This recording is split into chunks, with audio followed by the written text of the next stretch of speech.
but my love for Latin porn. Like, I just there's nothing. You gotta. There's nothing like seeing a woman who can't speak English that good take dick real well. Like, it's amazing. And we're live. You got your sunglasses, bro? No, I mean high eyes. I didn't. But they're here. They're sponsoring us right here. You're gonna put them on if you want. I'm going to. I had them on already. I got you. That's why I put them here as my sponsorship. And we're live. Do you wear these because of the lights? No, because you look cool. That was his whole thing. He said like, this is an image he has. Yeah. Alrighty. Welcome everybody to episode 69 of the Luke Papala Show. This is We're gonna be 69ing by the end. Spoiler alert.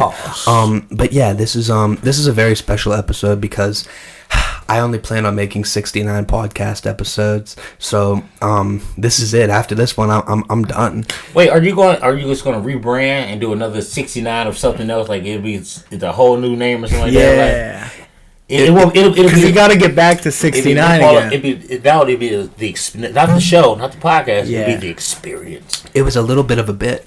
And we're going to do that. We should do the experience. Did we interrupt? Should we not be interrupting you? No, not at all. Not at all. I wasn't sure if it was like a monologue, you know? I'm going to do the monologue now. Oh, my bad. Go for it. Welcome, everybody, to episode 69 of the Luke Papala Show. Happy Thanksgiving as well. This is coming out on Thanksgiving. And if you guys do want to start arguments at the table, just make sure to say that the United States was founded on a land that wasn't ours. So your Republican family members, I get real mad at that. But seriously, this is episode 69 in honor of my favorite number, my favorite position. I just want to say I didn't plan on making any other episodes after 69, so we'll just see what happens here. But I have two fellow comedians on the podcast today, Will Hopkins, Andrew Lucas. Thank you so much for coming on. How are you? I am great. You go, bro. No, he said your name first. What? Did he say your name first? I don't know. I'm doing great though. I said Will. Oh, Will. shit. No, you're good. You're good. Oh no, I'm doing fine. I'm doing fantastic. I would just say it's been a pleasure. I've met Will like 30 minutes ago, and it's been a good time. So, fellas, two comedians, how's everything going in terms of the stand up? Well, for me, it's business as usual. Nothing special. Nothing. That was the name a lot. Special. Nothing special. Yeah. You had a special. No, The production didn't fall through like it's supposed to. Like, I had a venue, I had like a cameraman, all the other stuff. But then like they start asking for like money and stuff. So I was like, that is how that works. Guess we're not gonna shoot this one here. You gotta watch How to Become a Mob Boss, bro. You'll learn. Didn't it come out like last night? Yeah, I think so. I didn't start it yet. Somebody probably dies in it though. I guarantee somebody dies in it. I can guarantee you that. So fellas, Issue 1 passed in Ohio, and now abortion is legal. Yeah. And there's a lot of controversy, obviously, because it is abortion, and there's obviously, people on both sides here. But something that I saw on the commercials was, it made me kind of think, okay, so they said abortion after birth could be legal. And my thoughts were... this was just on some of the commercials, and my thoughts were, if this is true, how many weeks or years after birth? Because there's a lot of human beings that I would like to abort. That's like, today we just found a snazzy way to say murder. Think of how many bosses we could have gotten rid of, and they would have never got there. If it's true, because, like, me personally, I saw a lot of girls posting about issue 1 and like, oh, abortion, whatever. It's never the hot ones. You know what I mean? No, it's really never. It's like the... How can I say this in diplomatic fashion? You don't have to be diplomatic here. I don't want to get canceled. I say foul shit. Okay, look. It's the same thing to where, like, when you're trying to fight for something that you know it's not really for you. Yeah. It's people like you. Yeah. Like, some of them chicks, they're not really... They're built like boys. It's like they're not really like fuckable. Yeah, all the girls that I saw post about it and like celebrating it, because I don't care if you voted for or against me. You voted with your conscience. That's your opinion. Yeah. But if you're like posting about it, like, oh, hooray! Like I saw one 16-year-old girl, bro, post about issue 1, like celebrating it. She can't even vote. Yeah, you know what I mean? That's what I'm talking about. Yeah. Like, it affects people like you, but it doesn't affect you. Yeah. Like, you have no actual foot in this. Because you're not even... It's weird. I always was like, as long as they get it, they can have it, I guess, but I just want some rights in this. I just want to be able to stop it if I want to stop it, or start it if I want to start it. And you know it's a damn shame? Because us men in this country, it feels like more and more they're taking away our rights. You know? For real. God forbid I say a word that somebody doesn't like. You know what I mean? Okay, we just said it. Yeah. That's actually my favorite word. But God forbid you say, or on YouTube this will be censored. Yeah. Like, you know what I mean? Like, why? You didn't have to point when you said it. I just did that. Yeah. I just did. That was for that was watching. So you know.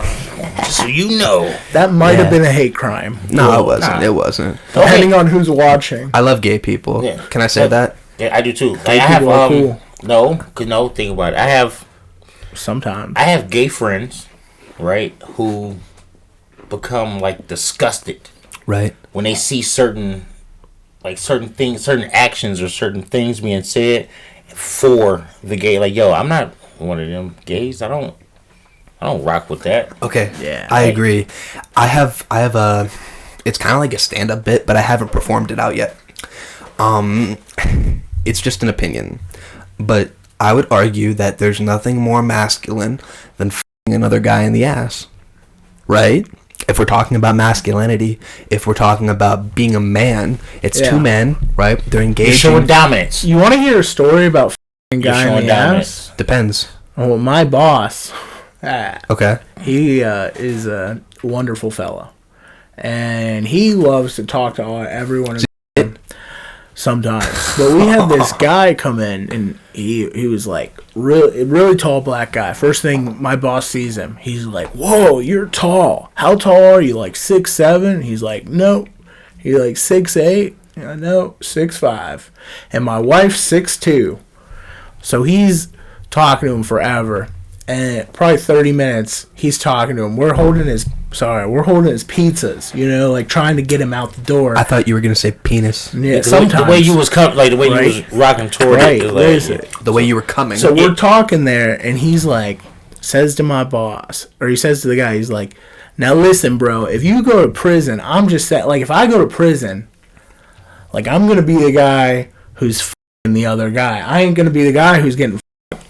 Ain't I right?" And this is what happened in workspaces? He said that, like, without any, like, preface. He just said it to say it. He just said it to say it. Nobody asked him, like, what would you... He's a crazy man sometimes. I love him. He keeps work interesting. That's interesting. And distracting. Does he ever try and touch you? I actually, this one time. No, I didn't say it. I didn't say it. But... This one time we went to a strip club, and I got a boner, and he was really drunk, and he was like, "He's got a boner," and we had a good time. That was mighty white minute. That was mighty white of that. We had somebody when we were playing football in high school. We used to shower together, and you kind of had to, or it was really kind of gay, to be honest with you, because they wouldn't let you have food after 2 days unless you showered together. Really gay. But we had a kid who was a freshman who actually got a boner in the shower with all the men. Oh. And we were like, "Dude, what are you doing?" He just hit it. He ran out. Another time, this is even crazier. And this motherfucker, I will name drop. I don't give a fuck. His name's Reno. Fuck Reno. You know Reno from the Y. Fuck Maybe. Reno. And so Reno played football for about 3 days. He was in 2 days. And he... What was that, 6 days then? No. No. You know what I mean. No, okay, wait. No, it was like 3 days. 2 practice. I know 2 days. Yeah. So he didn't really, technically, he didn't actually play a game. No, he didn't play. All of his practice together didn't equal up to game time minutes. Well, he didn't go to conditioning? He just did the 3 2-a-days? Well, why would you join? No, 2 days with his ass. 2 days. Yeah. 2 days with his ass. Well, listen, because he's a bitch. And he was one of the type of guys to, talk a lot of shit, but like had nothing to show for it. Wasn't even like a bench player. Those are my favorite people. Well, so listen, here's what happened. So everybody didn't fucking like him because he's a bitch. And what happened was there was this chair in the locker room, and they put it in the shower, and a couple of the guys pissed. Oh shit! And a couple of the guys pissed on it, and then call it a golden shower. You pee in the shower, whatever. You pee on somebody, and they got. Are you a shower pisser? No, well, we'll get into that in a second. But they got the chair, and the chair like sunk a little bit, right? So it was like 3 guys. They pissed on the chair, and then they poured it on him. And he kind of ran away a little bit. And shortly after that, he didn't play again. He's a bitch. Fuck Reno. You know what he does now? What? He bought like 2 million followers on Instagram. You could look him up. Reno. I'm not gonna say the last name actually. But he had all these like fake articles written about him. I guess he lives in like Miami or some shit. Fake articles written about him. Yeah, he tried to. I sent a tweet out about him, whatever, in like 2019, 2020. He DM'd me, and but because he like wasn't following me back, it wouldn't let me like DM him back. He's like, fuck you, whatever, but I couldn't talk back. Yeah. It is what it is anyway. Shower. I've never been to Reno, honestly. See, I watched the show, though. that's a tricky thing. Like, that whole exchange is tricky. Yeah. Because, like, you know the person personally. Yeah. But then when you see them, like, kind of emerge in the fake world, you're like, hey, wait. Yeah. Not this guy. Y'all can't be really this guy. Yeah. But you can't. Like, Yeah. if you try to expose it, you look like you're hating. Yeah. But you're like, yo, y'all can't. I know this guy. Yeah. He's selling y'all a dream. Don't buy the dream. Yeah.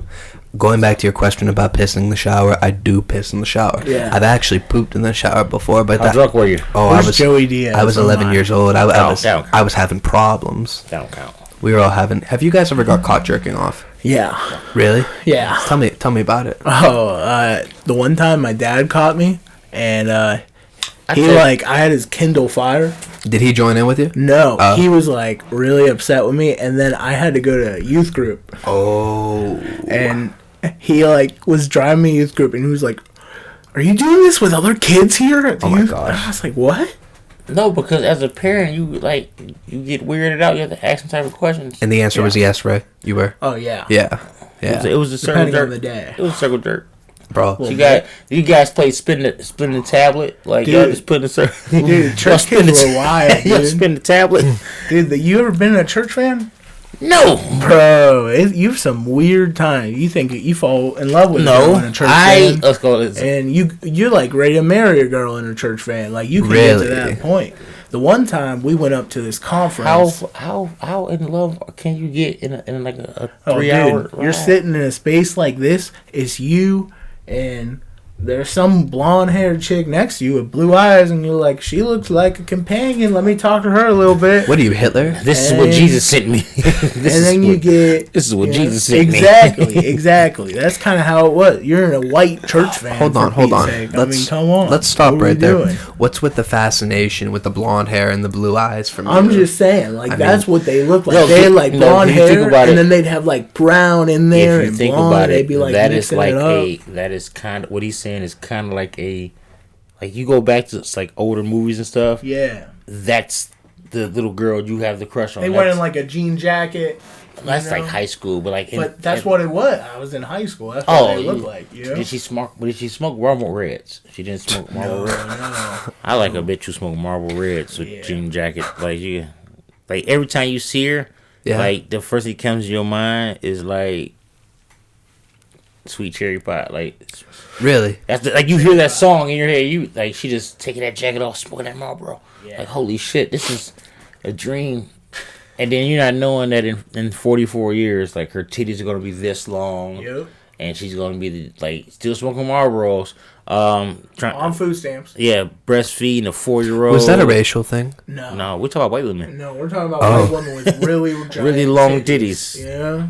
You ever seen them like in Target? Like if they happen to get into Target, usually they're at Walmart. Don't you dare try to put that smut on Target. I shouldn't. You're right. That is Walmart behavior you're speaking of. I was about to say, I think personally, since abortion is legal, everybody that wears pajama pants that go to Walmart, we should just kill them. We should just abort them. Yeah. Fuck them. See, I had a thing about that years ago. I got into one physical altercation based upon me expressing my opinion about a person being outside in pajamas. You was keeping it real. Yeah. But I was in Walmart. Yeah. And it was a guy. I feel like the girls who were wearing pajamas were the girls who Hold on. for abortion. What happened? It was a guy? It was a guy. Tell us about it. He had on like pajama pants. Right? And not like the regular. Not like sweatpants. No, he like had on pajamas. actual pajamas. Like, pajamas, like, they're not velour, but they're like kind of fake fuzzy. Yeah. He had on pajama pants. Like Superman or some shit? No, it was like Teenage Mutant Ninja Turtles? No, it was a cartoon. Like it was like a Diary of a Wimpy Kid? No. Like a Boy Meets World? I forgot what it'll come back to me, Like whatever. Hey Arnold? Nope. You're in the right area though. Like Rugrats? I'm in Walmart and I'm coming from the money center. Right. And he's walking it's like him and two other people, and they're walking with the carts, they're going this way. Who are the other people? It's a guy and a girl. A guy, what age? Like them age or like They were younger? They were probably all in the same age group, between like 20 and 24. Rocking pajamas in a squad form or no? Just him. It was just him. Oh, he had on pajamas. That's a bad look. And I like frowned at him when they walked past me, and I said, me, I say shit out loud. Yeah. You keep it real. I said something out loud. I said, grown ass men should not be wearing pajamas outside. Right. Little did I know, this how shit was all fucked up. Little did I know, as I'm leaving out, I get outside, they're parked diagonal to me. Yeah. It's like my car's here, and they're like the next aisle over, but one car over. So when I get to my car, they get to their car, we get the car at the same time. Yeah. But he was speaking in Spanish, which I didn't understand. But he was speaking in Spanish, but it was like looking and pointing in my direction. So I just read the energy. I'm talking shit. Now, the girl was the one who got tough out of everybody first. It's always the bitch. She like talking shit, like came around the car, and she right in front of the car talking. Yeah. And I'm telling her, shut the fuck up, you ugly fat. I'm just trying to insult her. In Spanish. No, in English, so I can get her out over the way, so I can get... Uno no vuelve. Yeah, shit like that.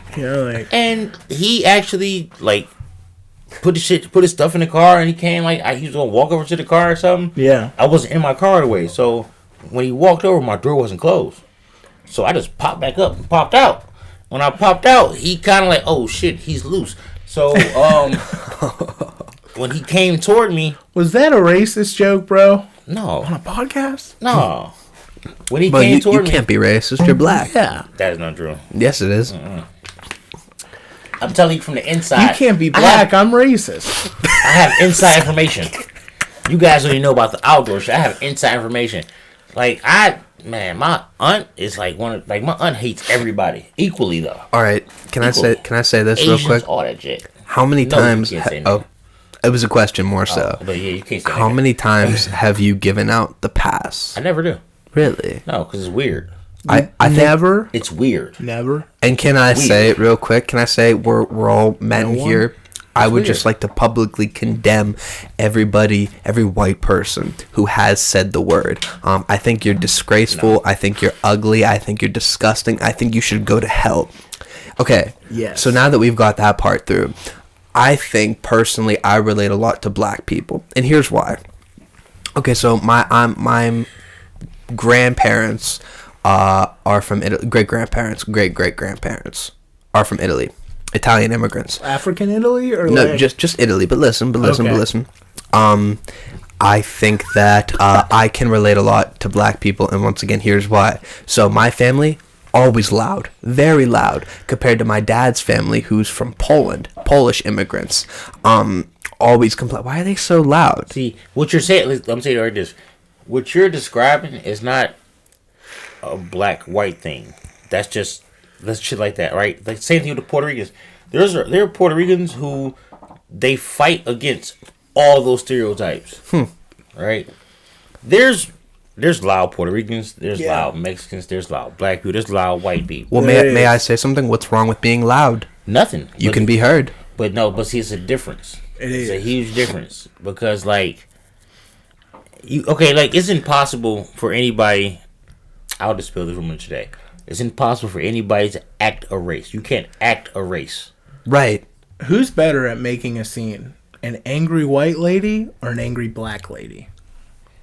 Or do you think do you think that's not a common thing? No, that's what. Okay, like I feel like there's like if you run into a black girl and you run into her like on accident, she can make a huge scene. Andrew, like that. Are you Italian? Yeah. Okay, so here's how we heal the racial divide right now between Italians and people who are black. Okay, divide there. Y'all Italians are what they consider like you have black people.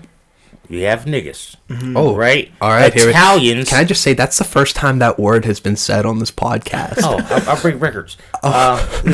Italians are Italians. I'm gonna cry. They're like they're like the niggas of white. Yeah. Italians. Yeah. They are.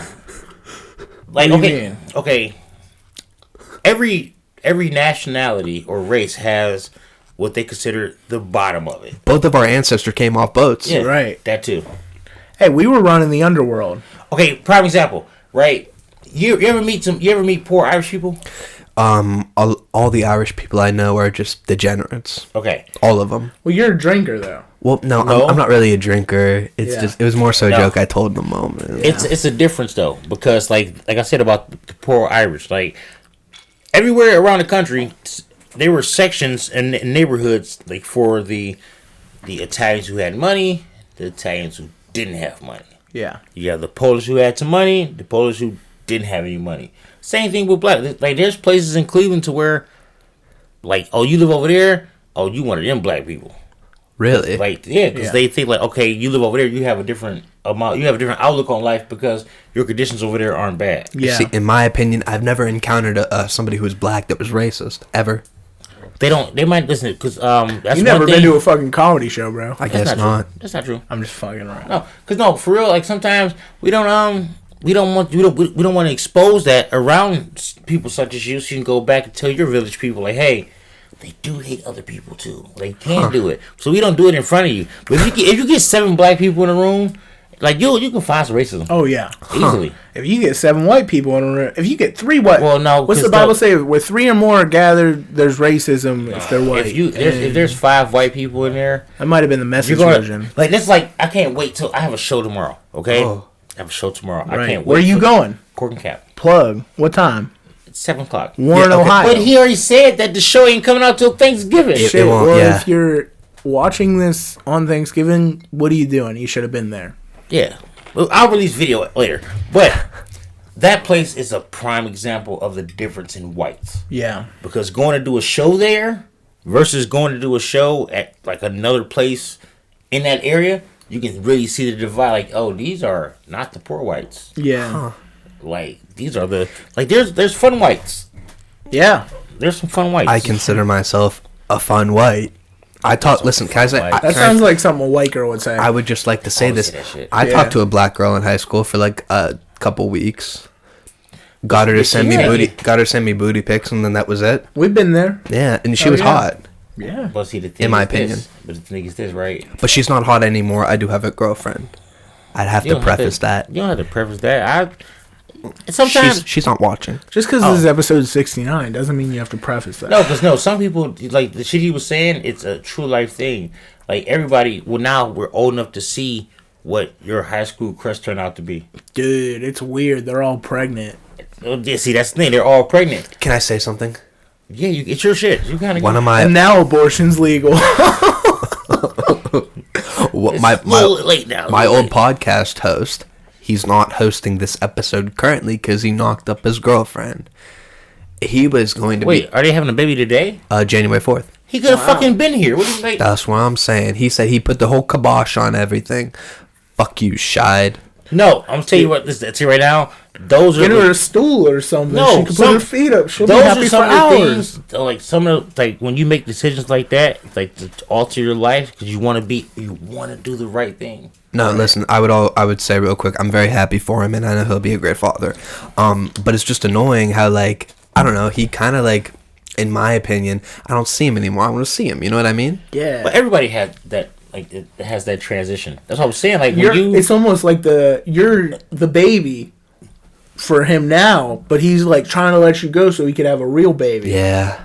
That sucks, bro. I love sucking on tits too, so it's perfect. I'll tell you, it's gonna be weird. Yeah. Because he's gonna be like, holy shit, I took time off from everything to just watch this process.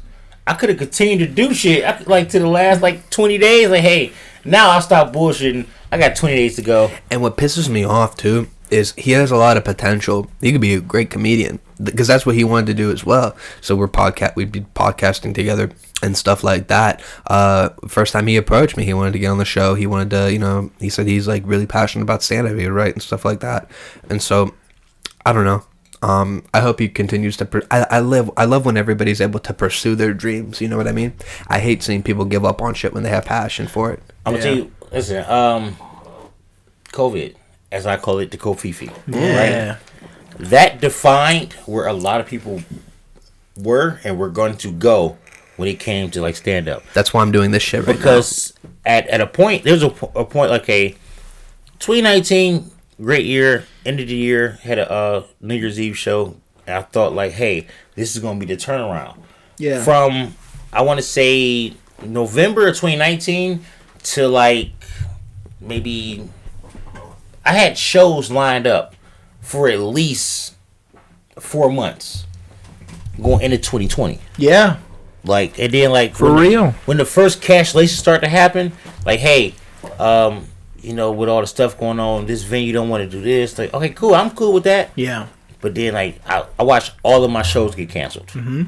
But it wasn't just me personally, everybody shit got canceled. Yeah. But to watch some of the people that you may have run into at mics or you might be on a show with, and, like, you get to a point to where those comedians no longer exist. Like, my favorite shit to say is like, yo, we used to be on stage together. Now you're doing like pottery tutorials online. Like, when'd you get into pottery? Yeah. like what? This like it really broke a lot of people. Like some people, like you were saying, like if you're chasing it, and you have passion for it, great.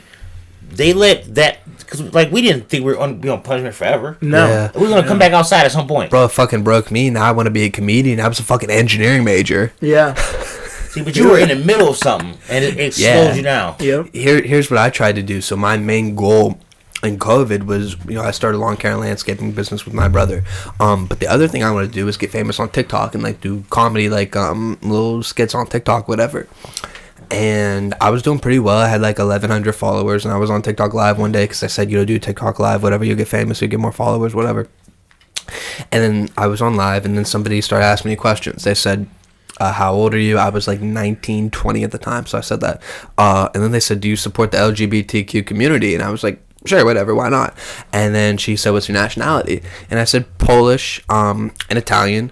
But for the love of God, I just wish I was 1% black. I kid you not, bro, like 5 seconds later, somebody ended the live, and like 3.5 hours later, TikTok deleted my account. Fuck you, TikTok. I don't really post on there anymore. That's why I tell you, like, I don't play on internet. Yeah.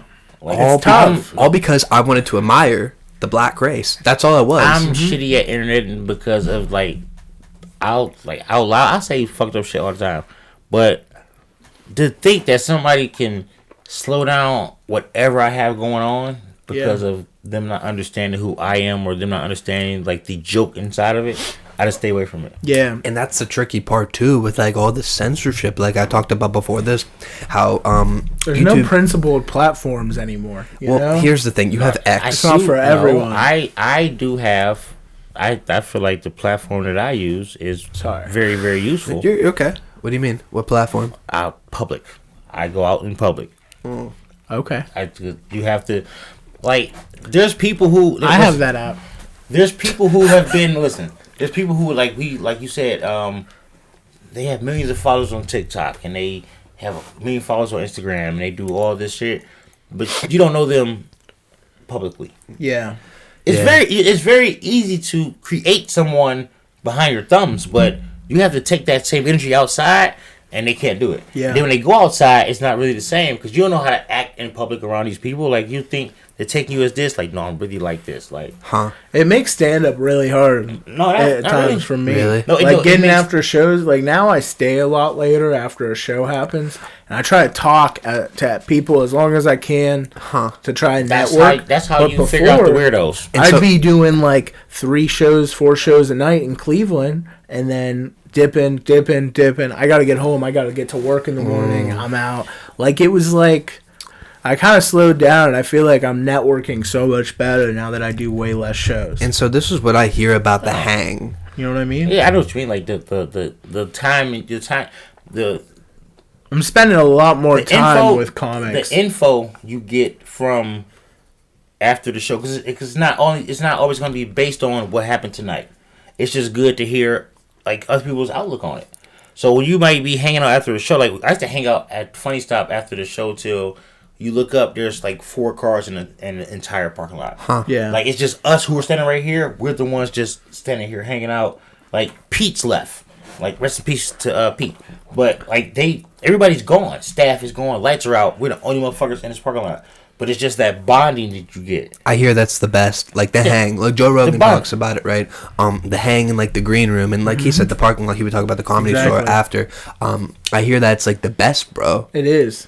But that's something that like me in the beginning, I thought it was like that all the time. Really? It's not. No. Like really? I met weird people in the beginning of me doing comedy. Yeah. Like I thought they were like when I started out, hey, we're all gonna be friends. It's all gonna be a camaraderie. And we're gonna go to Denny's together and Joe stuff Rogan's like that. doing it. We're gonna do it. So I had no at the time I had no examples of what to do in comedy. I had like no like, oh, I'm gonna do it because they did it and we're gonna do this because they did it. I had none of that. I went into it like blindly. Like I didn't know anyone, like personally know anyone in comedy. Yeah. Huh.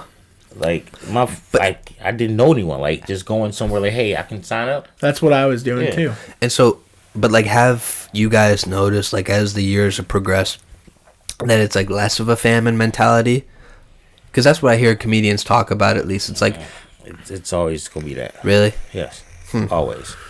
Because like this is Wait, what do you mean? What's that? Like mean? Fuck this guy who's in case someone out there doesn't know what we're talking about. Yeah, okay, so for example, Joe Rogan talks about how like at the Comedy Store there would be a lot of like comedians trying to like backstab each other. Oh yeah. That's what I say, it's never gonna stop because this is a real life example. Even with the prevalence of the internet though? No, this is a real life example. It's easy. Like I have a lot of people I consider friends in comedy, or people that I'm cool with.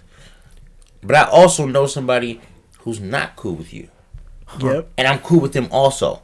Yeah. And I'll make it my business to make sure, just to keep shit solid, I'll make sure those paths don't cross. Mm-hmm. Yeah. Like I have like comedy friends who I know don't like that person. So if there's something going on, I'll make sure that those two things are divided. Yeah. I'm not talking about that more so, but like every comedian being at each other's necks like that. Yeah. That's how it is. Yeah. It can get to that. I feel like it is to that. Like I know people who try to they'll come to your show to support your show. Yeah. But I really came here to see you fail. Really? Like I really want you to fail. Yeah. So if you fail here, then that means that I'll take your failing as ammo to my next gig, to where I'll use that as a strength to me. Damn. That's a real thing. It can, really happens. It That's can sad, be, bro. Because I don't know if it's that intense in my experience. I feel like it hasn't been as intense as that, but it can be.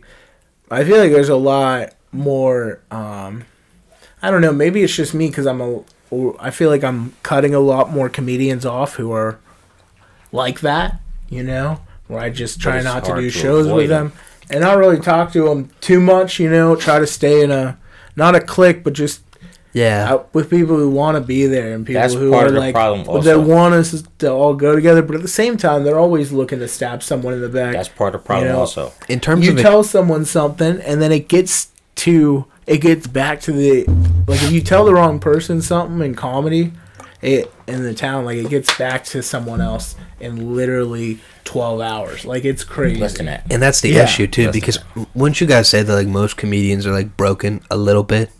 You know what I mean? You have to. Yeah. And so you already have these broken people running around looking for attention, rightfully so, validation. But it's also, but see now, okay, the way that like you said, they're looking for validation. At one point in time, comedy was for those who were outcasted. Yep. I think it still is, arguably. Yeah, it is. But see, now you have people who they're just talking. Yeah, they're just talking to. Like I love Matt Rife and I respect him because of all the stuff he's doing. But it's crazy to me that know what that shit is. It's crazy to me that he got so big. I have to say this publicly. I have to say this publicly.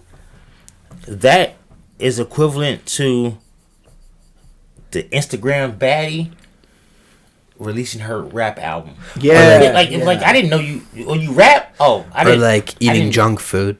Yeah, I don't want to seem like I'm hating on Matt Rife because I'm not hating on Matt Rife. That's how I feel. First off, I've never. I got a lot of respect, I know he's been in the business for about 10 years before this, working clubs in LA. Yeah, but I don't know. I got a lot of respect for him. Yeah, but I don't know if crazy. I didn't know that about his history though. That shit. All I know is this: he doesn't do what I do. Yeah. Yep. Well, he doesn't do what you do well. Here's what I don't. What you do well, he doesn't do as well. But what he found another niche. And see, I haven't been to any of your shows. Andrew, I've seen a ton of your stuff online. I personally only have one show under my belt. The first time I did it. But, like, with Matt Rife, I see a lot of crowd work. And I think that crowd work is good. But, like, I watch his specials, and it's only crowd work. And when you get to his material, my girlfriend even went to see Matt Rife. She said the material, it was like, so, but it wasn't like what she saw on TikTok. What I was saying. Yeah. That's like the bad bitch on Instagram. Mm-hmm. You've been following her and liking her pictures and like, oh shit, this bitch, she raps, she got an album out. But is these bitches going there just to get validation? You know, they're just hoping he picks them to talk to him, and then that clip goes viral. All of a sudden, their TikTok. That's what it's all about. Dude. First off, no, because for one, like, that's something that happened. It's not gonna. You can't plan crowd work. No, but I'm saying Matt Rife sits there and he talks to a lot of different people. You know what I wonder if he like does? That shit Michael Jr. So wrong. Well, here's the thing. You know what he could do, which I hope he doesn't do. I don't think he does. You don't think that's right? Aren't there comedians who like plant people in the audience? Yeah. I wonder if he does that. Because then you're no, because you know what? Honest to God, shit. This is just from my POV. That shit doesn't work every night. Huh. Yeah. That shit doesn't work every night. Well, but do you think like if he does that and I'm talking about without the plants, like just going out there with like he may, from what I watched, he only has probably, I don't know him personally, this is what he's released. Yeah. I could look at him. He got 25 minutes total. Like he can't do 45 minutes in like an empty room. Yeah. Like just purely material. Exactly. Material. Yeah. That's like it took a lot of time for me to get to like 10 minutes of pure material. Yeah. How long did it take you? Of getting a pure material? Yeah, like 10 minutes pure material. Well, it didn't take long because I was an idiot in the beginning. I thought that every time I went on stage, I had to tell new jokes. So my first night on stage, the stuff I had prepared, I took out of my notebook, put it on flashcards. See, I'm gonna do these and this and this. I didn't do them all, so now I got something for the next time I'm on stage. So I went out. Let's say if I went out 3 times in a week, 2 of them sets will be brand new total material, like totally brand new material. Oh wow! Like I like no practice. I'm gonna try this because of like the way that I approach it and like my style of comedy. I know that about me now to where I can just go and actually write anything. I just have to find a way to put it out the way that I put the material out. Exactly. Yeah. But I wrote. So I still write a lot today. Like I still write a lot of material today. Like I wrote like probably a new 5 minutes in the last 2 days. Yeah. Your writing process, Andrew. We talked about your writing process previously, but Will, yours. How do you get the jokes? Because when it comes to me, I still write all the time. But it's more stuff that like comes to me, and it's like a river, right? So you have an idea, and it's floating down the river for me. And if I don't grab it out of thin air within like 5, 10, maybe even a couple hours, like it's gone and it doesn't return. Do you have like that, or does it just come to you, or do you have to sit down and like force yourself to write? No, Well, to me, I tell anybody this. Like, when it comes to like gaining material, like when it comes to like blank piece of paper and like go somewhere with it, it doesn't start at the paper. It starts in your head. But like you said about that whole thing, if I don't grab it right now, like I have multiple like flashcards and receipts and shit like that to where I have the idea and I'll write it down and I'll throw it to the side. Yeah. And then when I'm actually in writing mode, 'cause like I might not be in writing mode and something to come to me. Right. But like to get in writing mode, that's you have to put yourself in a weird space. To like sit and just write, you have to put yourself in a weird space. Like you have to force yourself, like cut everything Very off. difficult. Yeah. Like you have to force yourself into that space to write. But if you're like me, my writing process is based upon my day-to-day life. Like shit just comes to me. Yeah. We be sitting there before a show, and I be writing. Like that's when I think of the most shit. Is when I'm watching and listening to other comics perform. Like we did a show in Canton at Patina Arts Center. We go there a lot. It's like a monthly. You go there at least once a month. Yeah, they're awesome there. But we did a show there, and someone went up on stage, and he was like, "Yeah, I love doing comedy because I love to make people laugh." And I was like, that sounds like that could be said in a lot better way. Yeah. And so I went up and I was like, yeah, I started doing comedy, cause just to make my parents feel uncomfortable. And like, it was just, that's usually when I think of the most is when other comics are talking, cause you can kind of, especially when I'm about to go up, read the room way better. Like always having a joke right at like when you start having a joke about maybe the room, like the room we were in, like talking about, it looked like it was a laser tag roller rink with the carpet. Well, see, a lot of times it's when crazy. people like that approach, like that pre-show approach, like it's a lot of different pre-show approaches. Oh, like, and that was just one instance, right? Yeah, I'm not saying that's what I do every time. Like I used to do, and it kind of bit me in the ass, but I didn't think of it at that moment. I used to go to the show. I would check with the producer, like, cool, we make connection. I used to go, like, so I would sit off to the side, and I would sit and I would play music. Yeah. Right. I wouldn't hear the show. Like I could be sitting in the middle of the show, and not hear what the comedian's doing. Yeah. But I would gauge what I would gauge that off like the actual laughter.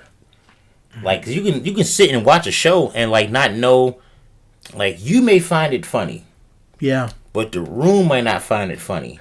So like you like oh shit, like That was last week or whatever. like okay, so you guys don't like butt fucking llamas. Okay, I'll take that off the list. Like, guess you're not into that this week. Cool, but like that's a very scary thing to like have, like you have it in your mind. Like, yo, this shit is gonna be fucking hilarious. Yeah. And then like you put it out there, like, wait, hold on, y'all got weird on me. Yeah. Y'all don't understand the craft in this shit. Just scratch it out. The one time I felt it done stand up, that shit happened to me. I thought it would be funny. I thought it was a really good premise if I would talk about how, girls on social media, they thirst trap, right? And it's either their tits or their ass. Well, guys don't have anything to like thirst trap. And so the premise was that I would... You could always wear tight shorts. Well, hold on. The premise was that I took my pants down on stage, rolled them down, and I said, you don't see guys like this taking a selfie with their balls in the camera. And I thought it was hilarious, right? And on stage, hypothetically, I would be like that, pants down, stuff like that, underwear. Well, I did that on stage, and the mic cut out. Dead silence. Oh no, yeah, you press that button. Dead silence. And so how do you have to keep going. I had to go off the stage, get another mic, look like a fucking idiot.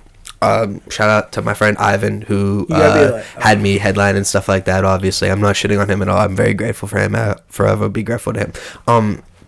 But I mean, you're petrified in the moment. That was my first time doing this shit, and I went for something so outlandish, and it didn't work. I understand that. I still think it's funny, the premise, but you kind of have to move away from it. You know what I mean? You really got caught with your pants down there, bro. Okay, yeah, this is the thing, though. Like, that type, not that type, but those risk in a live comedy show that don't work out, like you said, you're stuck. Like, I'm stuck in this moment. Like, how are you gonna get out? I'm stuck in this moment. Like, here's the thing. might have fucked up. Yeah. I just might have It fucked felt up. like an hour. Yeah, like It was 10 minutes. Not 10 minutes. It was like 3-ish. Yeah. But it felt like an hour. Yeah. I feel like what you have to do is just address it. Like, a lot of times, but I'll if be you're not like, all prepared- right, that didn't work. If you're not and people prepared will to laugh, address it, you know? Yeah. As soon Like, as you're it not happens, I go up and I expect, whenever time I go up, I expect nobody to laugh. Like, I expect the crowd to be bad. I expect there not to be a lot of people in the audience.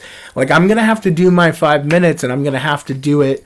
I can't rely on crowd work, especially at open mics. You'll have 13 people there, 10 people there in a room fit for 40. That's interesting, You know? though. I've never heard of that perspective, going into it without thinking anybody's going to laugh. You have to. I never thought because when you go into it, you're like waiting, and you can't.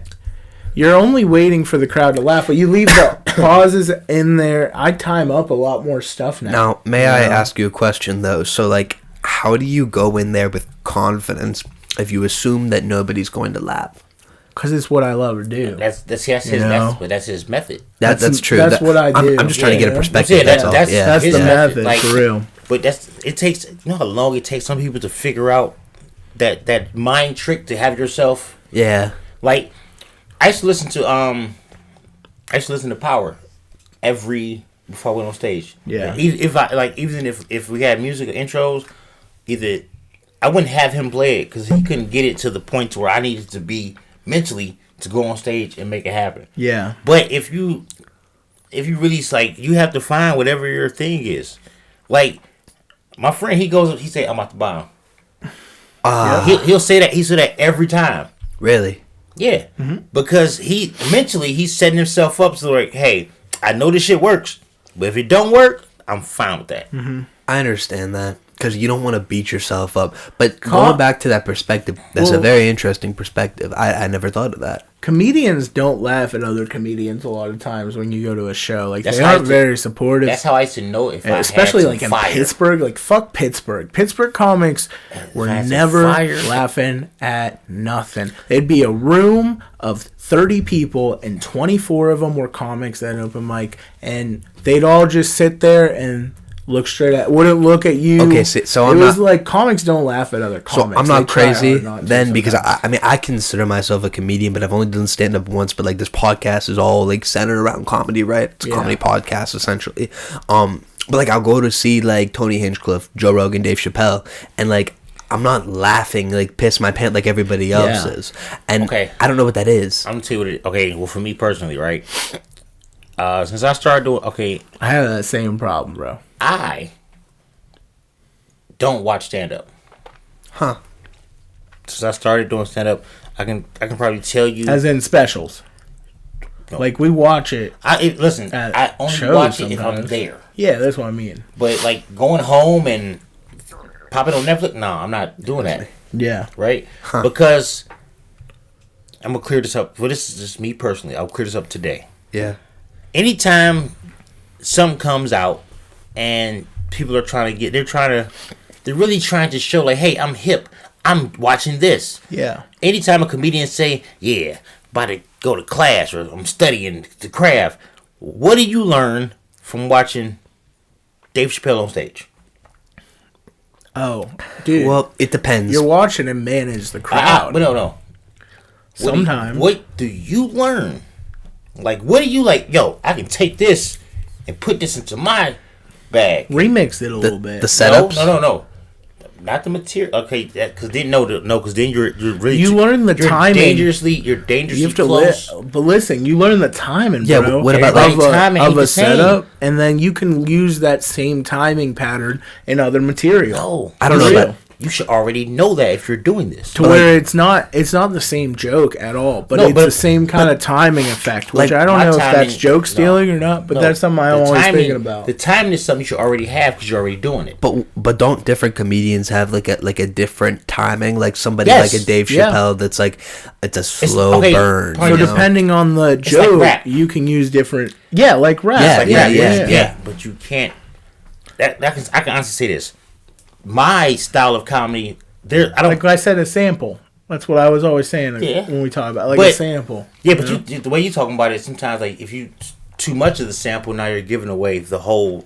Like the song now. Yeah, and you don't want to do that. You don't want the song. Like for me, there's nobody you can compare to. You can go back 50 years. There's nobody you can say, "Oh, Will's like that," because my style is totally different. Yeah. Like I did the flashcard thing last night.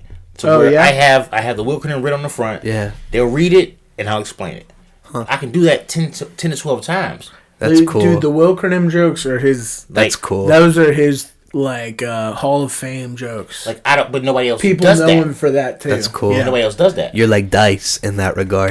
Spit some Will Cunninghams. Do I have you in my pocket? No, you got some. You know your Will Cunningham. I know, but I thought I had some. I thought I had some in my pocket earlier.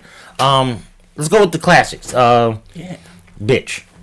BITCH. Right. I always tell people, hey, make sure you tip the bartenders, your servers, and all the other stuff because they've been taking care of you tonight. Bring your orders and your alcohol. Me personally, I don't need none of that. I keep a bitch with me at all times. That's BITCH. I keep a bottle in the car, homie. So I don't really need to tip the bartenders. You take care of them people. Like just doing, I can do those. That was cool. I have enough. That's unique, though. You know what I mean? It's so awesome. I've never heard anything like that before. That's what makes it. I love special. that.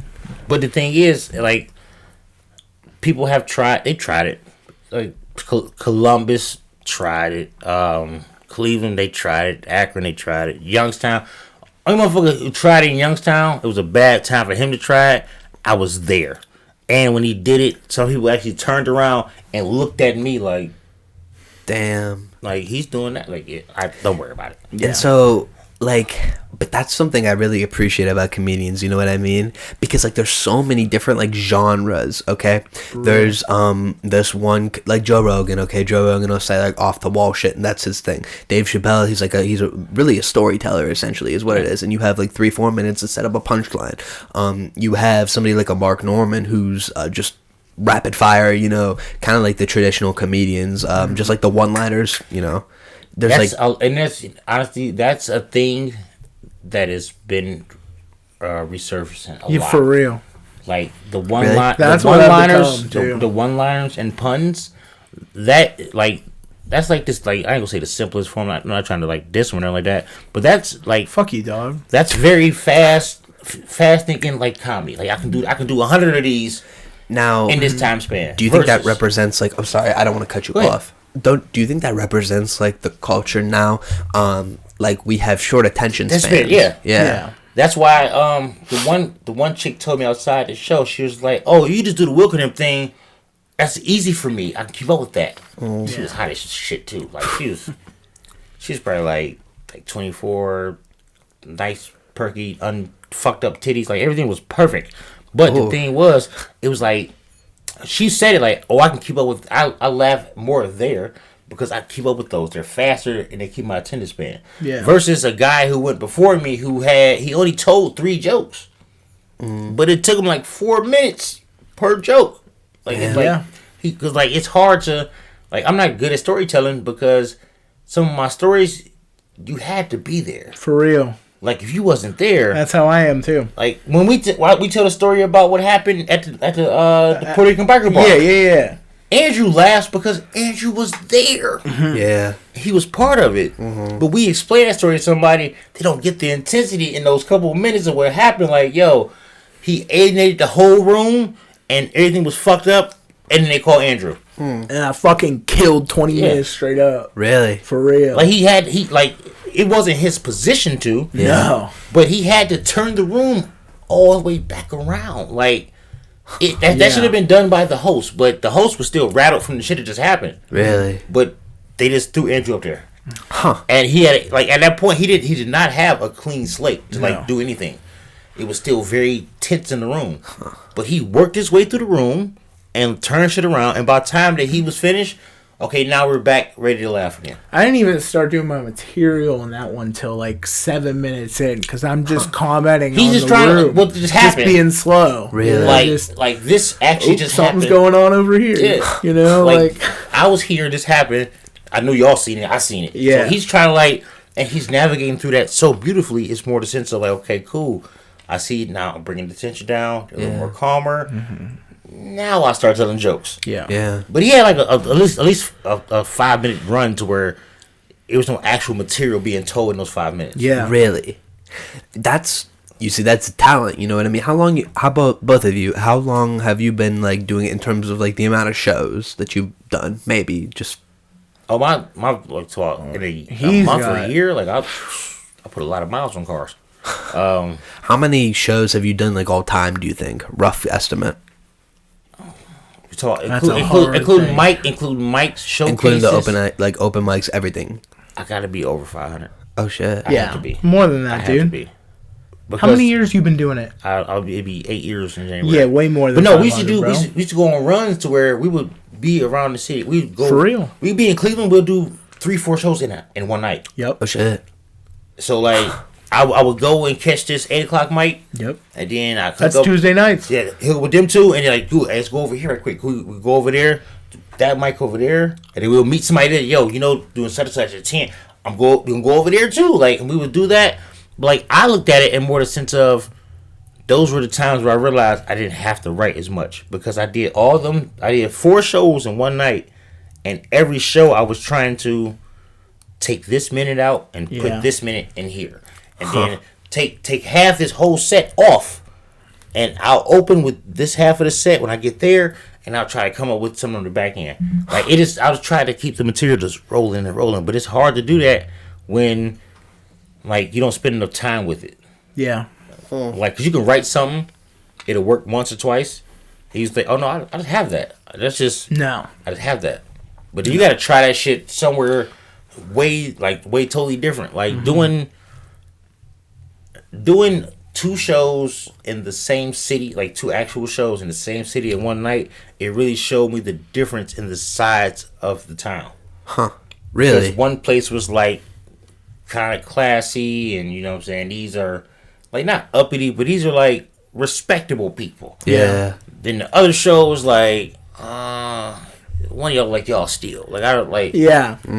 Like y'all steal shit, like steaks and stuff from the like grocery store. You don't steal common shit. You steal like, what are you doing with that sirloin? Like it's shit like that. Like, but it's always about the experience because like the places that I've been with Andrew at, it doesn't look like he would be in those places doing comedy. Oh yeah. We've gone like when we used to do the old Social 22, bro. Remember that one? Were you there? Yeah, I was there. It was always an adventure. All black room, pretty much, bro. Really? No, the one night Andrew was there. It was an invasion of Negroes. I don't know where they came from. Like I'm not from the area. It was awesome. Yeah, I called my mom. I was like, I can retire. I'm done. I just know that there's not that many black people in Struthers. I just know that. Oh my god! I know that. I went to school with them, bro. Is that the one on? They were faster than me. What's the place? The place called? So it was Social 22 is what it was. It's right down the street from the bowling alley. It's down the street from Monks. Yeah, it's right. It's the next establishment. Like cross the street. Yeah. Parking lot. That place is right there. We used to do this show at Monks. It was awesome. Really? Yeah, it was like this old bar. It used to be a bowling alley. It still is, I think. Or still is, or something weird, but it's really cool. They have like an arcade a little bit, and then one of those punching bags where you could like throw out your arm or something, like a Deshaun Watson kind of thing. Fuck your whole rotator cuff up. Yeah. Sorry for your loss, by the way. Hey, it's okay. It's okay. I don't even know who that dude is. DTR. I don't know who the fuck he is. I think I'm gonna get a massage just because he got hurt. He played for UCLA. Okay, but the guy that we had in there before Deshaun came back did just fine. Oh, he was the guy with the hyphen in his name. PJ Walker? No, PJ Walker. Thomas Jackson or something. Oh no, that's Dorian Thompson Robinson. Robinson. Thomas Robinson. He should still be waiting. Yeah, he should let the other guy play. DTR. Yeah, DTR. Well, you saw they might sign Joe Flacco. All right, so listen. One of the craziest things that I've witnessed. Yeah. Right.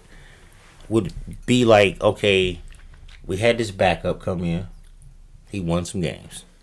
Deshaun got a massage. He felt better. Came back. Kind of didn't win them games. Yeah. Like that the Cardinal shit. You can't count that. Like the Cardinals is like the cockeyed girl at school. Right. Nice tits, but I'm not gonna talk to her publicly. Like I'm not. Yeah. That's what the Cardinals are. So beating the Cardinals, like, well, they're getting better though. It's too late to Kyler's get better. back. I don't know if I understand that analogy. I mean, break it down? I get the cockeyed girl, but how does that relate to the Cardinals? I mean, the Cardinals are bad. I don't know. Break it down for me.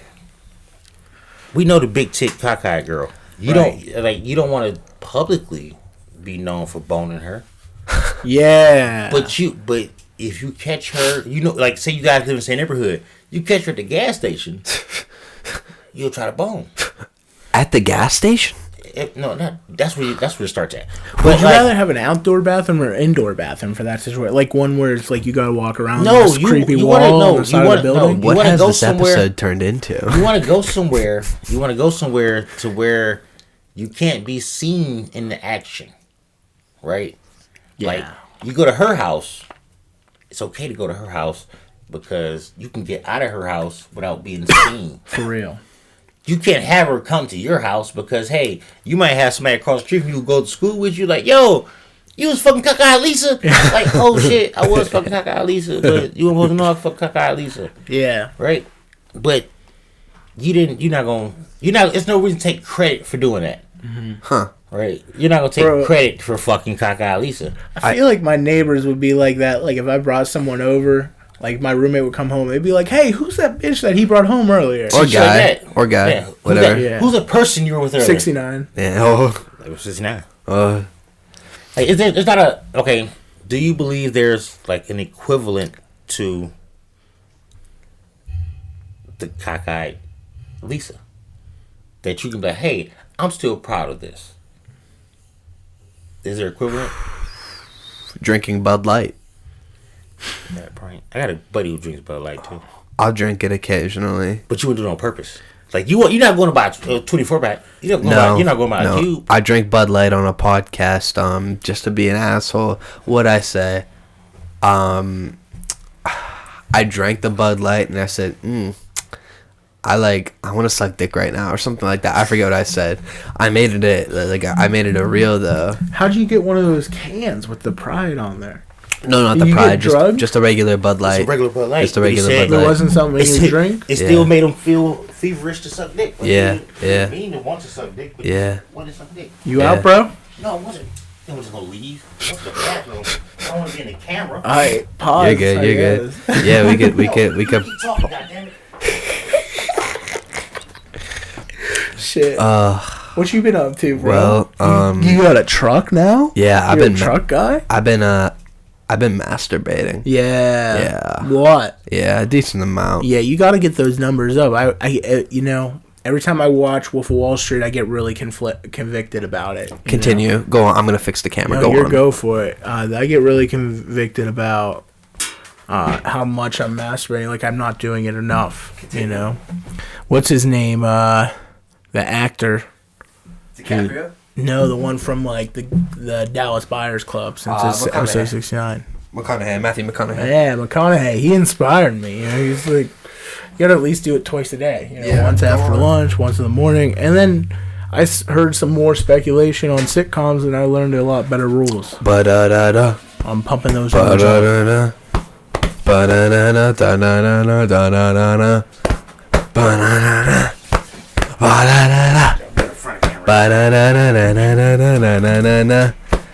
suck that dick. I suck that dick until it make me fucking sick. Whoa. I suck that dick. I suck that dick until it make me fucking sick. I don't put it on camera. That's free advertising, man. We're putting it on camera. At this point, listen, can I ask you fellas, like, who do you think is watching right now? We're an hour in. We are officially an hour and 4 minutes in. My mom's probably watching. It's not live, is it? No, it's not live. I wouldn't be that dumb. My mom's probably watching, and she's probably really disappointed in me. I hope my grandmother isn't watching. We'll turn this around. I wonder if Don't my worry. grandfather's gonna watch this. He's upstairs right now, probably masturbating. Who knows? Oh, His a grandfather's dude. cool as shit. his Yeah. grandpa's awesome. Shout out That's cool to shit. shout out to his grandpa. Mike. Anyway, so how do you guys feel about joke thieves? I'm curious. This is great. Yes. Well, this is great. This is great. Because the same thing we were just speaking about, like with me with the Wilcronyms, Yeah. people, they won't take my actual Wilcronym. But they'll go home and try to play with some letters and Really. they'll come back and they'll try to do some shit and they'll be like, oh, hey, that don't make sense. Continue with that. Like I was saying earlier, the guy from Columbus, Right. he did it. It was very obvious too because we had just did a show together like 9 days prior to me seeing his reel, Yeah. and then he came over one. I'm like, damn, that sounds like He came. nah. I don't think Episode 69. it's episode 9. But when he Clip released when he released his reel, like I can tell that he wanted that part to happen in the Yeah. reel because he's seen me do it and he's seen it work. Yeah. But to watch me do it and know that it works, you have no idea how many times I've done this over and over and over. Yeah. Again.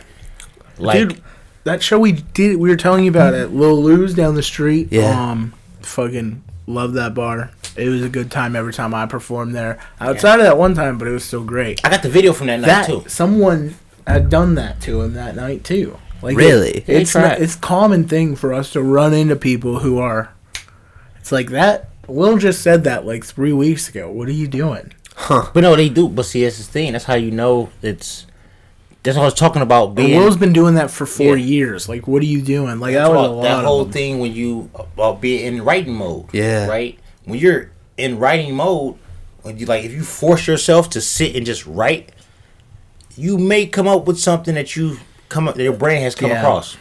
Instead of being outside and actually finding material, that's where it becomes difficult. Like I'm to the point to where now I'm considering people who do timeline reads. Like if your material is based off something hot on the timeline, that's like a joke thief. What do you mean, like hot on the timeline? Like explain. Okay, like some people. Like if you make an Israel joke. No, some people live through. they live through their socials. They live through their X account. They live through their Instagram account. Right. So the stuff that comes across their feed, they think like, oh, if it's on my feed, I should make a joke about it.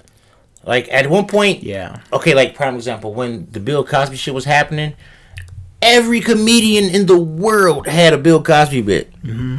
It's kind of like when Trump was president. You had a lot of comedians Everybody talking about had Trump. Trump bits. I did as well. Yeah. Right, but that shit is like, and it's okay. It doesn't last. You can't do it. No, it You lasts. can now, It lasts but- with him because he be wilding forever. Yeah, for real. So like, Oh, I have some. Continue. He'll and be then wild forever. We'll go back to that. but when it comes to that, the market becomes oversaturated. Yeah. So like, you got 6 comics on a stage one night. 4 of them had a Trump joke. Mm-hmm. Right, Yeah. and after the second one, after the second comic does his Trump joke, you kind of start to lose. Yep. Like it loses its edge. Yeah. So now you just okay. Are we do this again? Yeah. Like I do being arrogant, but I don't be trying to be arrogant. Yeah. But I'll sit back. I'll talk to Andrew while somebody's on stage. Like, oh no, we're doing this bullshit now. Yep. Oh, that's what we're doing. That's comedy today. Okay, Yeah. cool. I'll sit there and I'll cross something off and I'll be like, he already talked about it. I don't even want to bring That's it up. another now. thing. You got to try. Damn. Like right now, people are doing Travis Kelce, Taylor Swift jokes. Really? That's what's big right now. Um, A lot of people are Josh. having them. Oh, I mean, yeah, And, I've been it's like- benefiting from that in the algorithm. It's like I find something I like to make a joke about, and then it's like, oh, I got to cross it off because 3 other comedians just talked about it before me. I guess I'm kind of a victim of, or not a victim of that, but somebody that does something like that. I posted the same 3-minute YouTube short, cut clips from it and stuff like that. It got me like 400, 500 okay, subs. but that's different. That's because you're taking that and you're dividing. Like the same thing with. I don't know how many clippable moments we have tonight. We just been saying wild shit. Motherfucker, we got a lot. But no, 69. like if you have if we have an hour of material here, Yeah. and if you like just like IV feed them like parts and bits and parts, right? Right. At some point, like when you release the whole thing, it's great to see it all in one bit. But like, yo, you've already been anticipating this because you've seen this clip and that clip and that clip and this clip, and you're like, you really want to know what happened before that, what happened after that. Yeah. So that's different to doing like that. But then like to have, like, say your hit reel, right? You might have a 40-second bit of you on stage, and it hits, and you go through your first run. Boom, it's cool. Now, next time, you're supposed to come with something heavier, something stronger. Yeah. No, you just go back that same night, go back a couple minutes in that set, find something else, chop that piece, and throw that one out there now. They have no idea that the first one was second and the second one was first. Yeah. And you can pretty much, like, there's people, like, the whole thing about the white kid, right? I'm not going to say his name no more. We shouldn't give promo. Reno. Kyle Rittenhouse? No. Nevada. No. Fuck you, Reno. Fuck you, Reno. Bitch. The one I said his comedy special is equivalent to the Matt Rife. I just Matt want to say Rife. Matt Rife. Oh, y'all both said it. I thought I said I wasn't saying it. But no, like, it's equivalent to that, right? You've only seen him do. You've seen him do crowd work. Yeah. All his clips and reels, you've seen him do crowd work. Have you ever seen him do a set? No. No. You saw, like, but he's released. I bet you could see it if you like see it, like saw it out. Well, like, I think his special has that in it. Well, no, I thought his out. most recent special was specifically a crowd work special. Which was that's what I thought it was supposed to be too. But the trailer made it look like it was. No, a regular he actually has a whole crowd work thing. There's a black guy that has that too, so that means he stole from him. Michael Jr. Shout out. Yeah, Michael Jr. He's a funny comic, dude. No, he did a whole entire. But his whole thing is that he did a whole entire special of just him doing crowd work. Which I would like to say, like that's cool. That's a separate talent. Somebody who you're doing something different, and crowd work is something that's like spontaneous. That's different. That's cool. I say whoever started it, fine. But I think that's like cool. That's old comedy shit. Like when they used to be in the clubs and like the guy be on stage and well, look at you. Well, let me sit there. What the fuck you doing with that Jerry curl? Like that was crowd work back in the 70s and 80s. So, Rodney Dangerfield. And even Dice too. He bombed in front of all these people the day the Laughter died. Like that's like this legendary tape or record or whatever they called it, but it wasn't the video, it was just the audio. Yeah. But it was like him just bombing in front of everybody, and like it went viral. But no, I can't find the actual like SD card it's on, but I have this shit somewhere. I have at least a 22-minute set and nothing was working. Yeah. Really? Nothing at all. Like, I used to watch him, dude. We'd be in Newcastle, and like we'd just be sitting there, and he'd be the last person to go up, and the host would just let him go, and he would just go for 45 minutes, an hour, however long the audience was willing. Yeah, like to stay you can tell engaged and laugh. Yeah, and he would go and just go and go and go, and he could do a little bit of crowd work here, but then, just you can't get stuck in that shit. He doesn't. The scariest thing in the world is to ask somebody a question and not get the response that you can run off of. Oh yeah. Like, hey man, any parents in the building? Yeah, my daughter died in a car crash yesterday. Oh damn it. Well, all right. There's no way to turn it around. Yeah. Like, there's no way you can't turn it around. But like, if you ask simple shit, like if you've been watching the crowd all night, I can ask her that. Or I can ask that to him. That's easy to do. But like to go out there in a theater setting, because I performed in a theater or two, in a theater setting, unless you have it set that way, you can't see but the first 3 rows of people. And that's what I hear too, is that, and it makes sense, like clubs are different from theaters, which are different from arenas even. Very different. And like the timing is different is what I hear.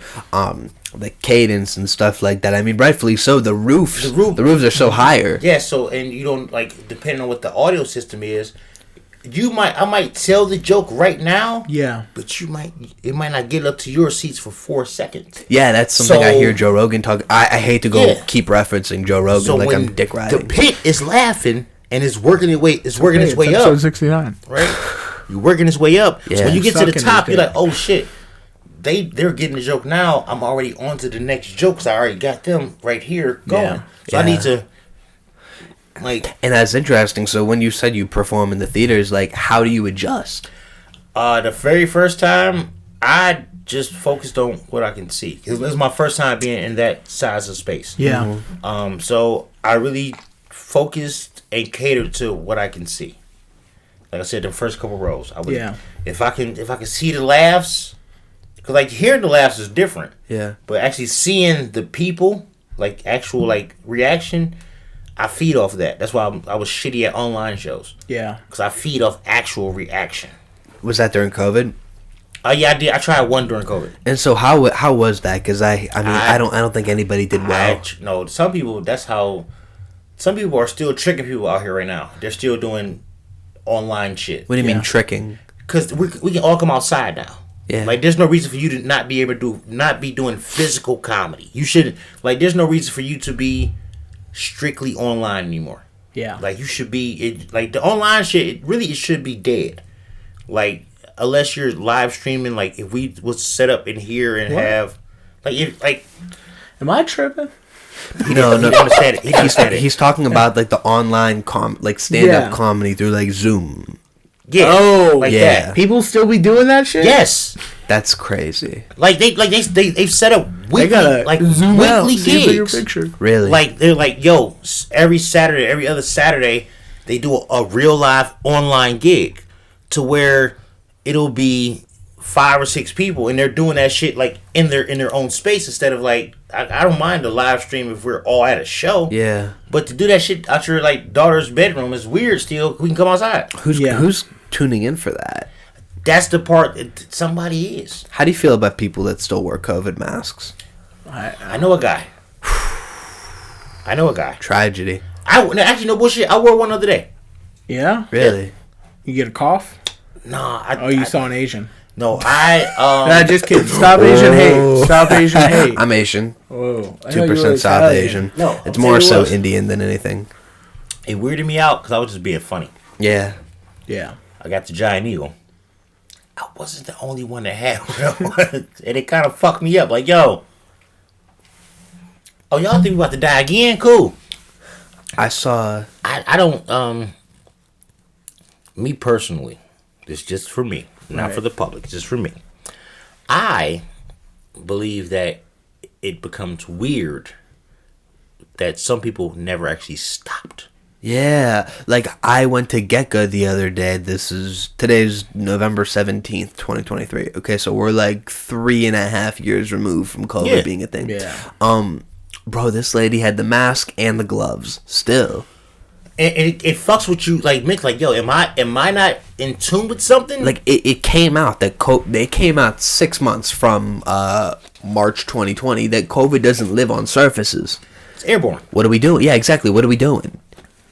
Yeah, I don't know And the much. paper and the masks. I mean, unless you have like a really good N95 mask. No. Even then, though, like it came out that the studies like it's not going to prevent this thing. No, it just lowers it. Yeah, It's not. you're breathing in your own air. And that's kind of what It's worse. I would 'cause argue. that's how, because they all teach us how the body's supposed CO2. to exhaust. That shit's coming back Yeah, into your. Hey, you know what was fun? Vaping under those masks. That was always fun. You can vape on the show. I mean. There you I've go. been vaping. I've been Yeah. There you go. Yeah. Ain't shit change. I'm saying, like, what was I saying? Oh, I don't know what vaping you're under saying. a mask is so much fun because you got it over your face and then like, Yeah. There's nothing. Yeah, There's right. nothing like. I have a good time. I can't say I did that. There's I have a nothing good like time. there's like one of my favorite things. There was nothing like being like a drunk. high school bathroom. Being drunk during the Kofifi with the mask on. There was nothing like that. You sweat so much. So yeah, like it was just nothing like normally this doesn't sweat, but you I'm got like drunk, a so. puddle dripping from your beard. But listen, but you still have the mask on. Yeah, like all this shit under here is moist.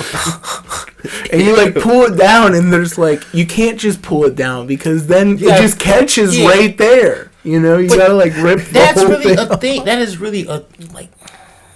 People are crazy. I Okay? agree. Like I believe, like I don't. I believe I have proof. People, human beings, are fucking nuts. Yeah. And All the time, anywhere you go, there's some like there's crazy everywhere you go. Like the people he said, like he had the mask and the gloves on, right? Mm-hmm. There's still motherfuckers who are really, really like in too deep with this shit to where they're still like sanitizing everything they go. Like they go in public and sanitize things. Yeah. Does it ever like shopping carts and shit? Does it ever bother you how the world basically fell apart, right? And they rebuilt it. The people who run it rebuilt it from the rubble that it was in 2020. We had the riots, we had COVID. People listened to the government officials. And rebuilt what? I feel like they just destroyed so many businesses. Well, no. Here's what I'm saying. They rebuilt it in like their image, right? Yeah. And so we had people. I have a great example. Go ahead. I have a great example. Well, the majority of the world listened to all these government officials who. They force people to live in their homes, right? All these businesses force people to live in their. They did. But I know it's just funny. Yeah. Sorry. I'm saying it dumb. We're gonna tell. Listen, the craziest thing. I know where he's going, but the crazy thing about this, we're going to have to relay this to a younger generation. Yeah. What about they're not going to understand what the fuck we're talking about? What about the younger generation that grew up wearing masks and now it's been proven like they have social anxiety taking them off? No, my son. I just did parent-teacher conference the other day. My son's teacher was speaking on those kids who had just started school, like actual school, like kindergarten or first grade. They're just starting school. Yeah. And the COVID happened. Yeah. They're going to be fucked up socially forever. Like, forever. They're going to, like, there's nothing that's going to change them socially. Well, here's what I was trying to get to. So, like, because society sort of fell apart, but not really, right? Like, it made me realize, like, have you guys ever seen Mad Max? Yeah. It made me realize, like, how easily it could turn into Mad Max like that. Yeah. God forbid the energy grid just collapses, whatever, shuts down. We're not able to get electricity, right? Then, yeah, you don't have any power, right? Because think about it. The government and whoever is in charge of our government has made it so that we're dumb as fuck, right? Yeah. All we know is the internet.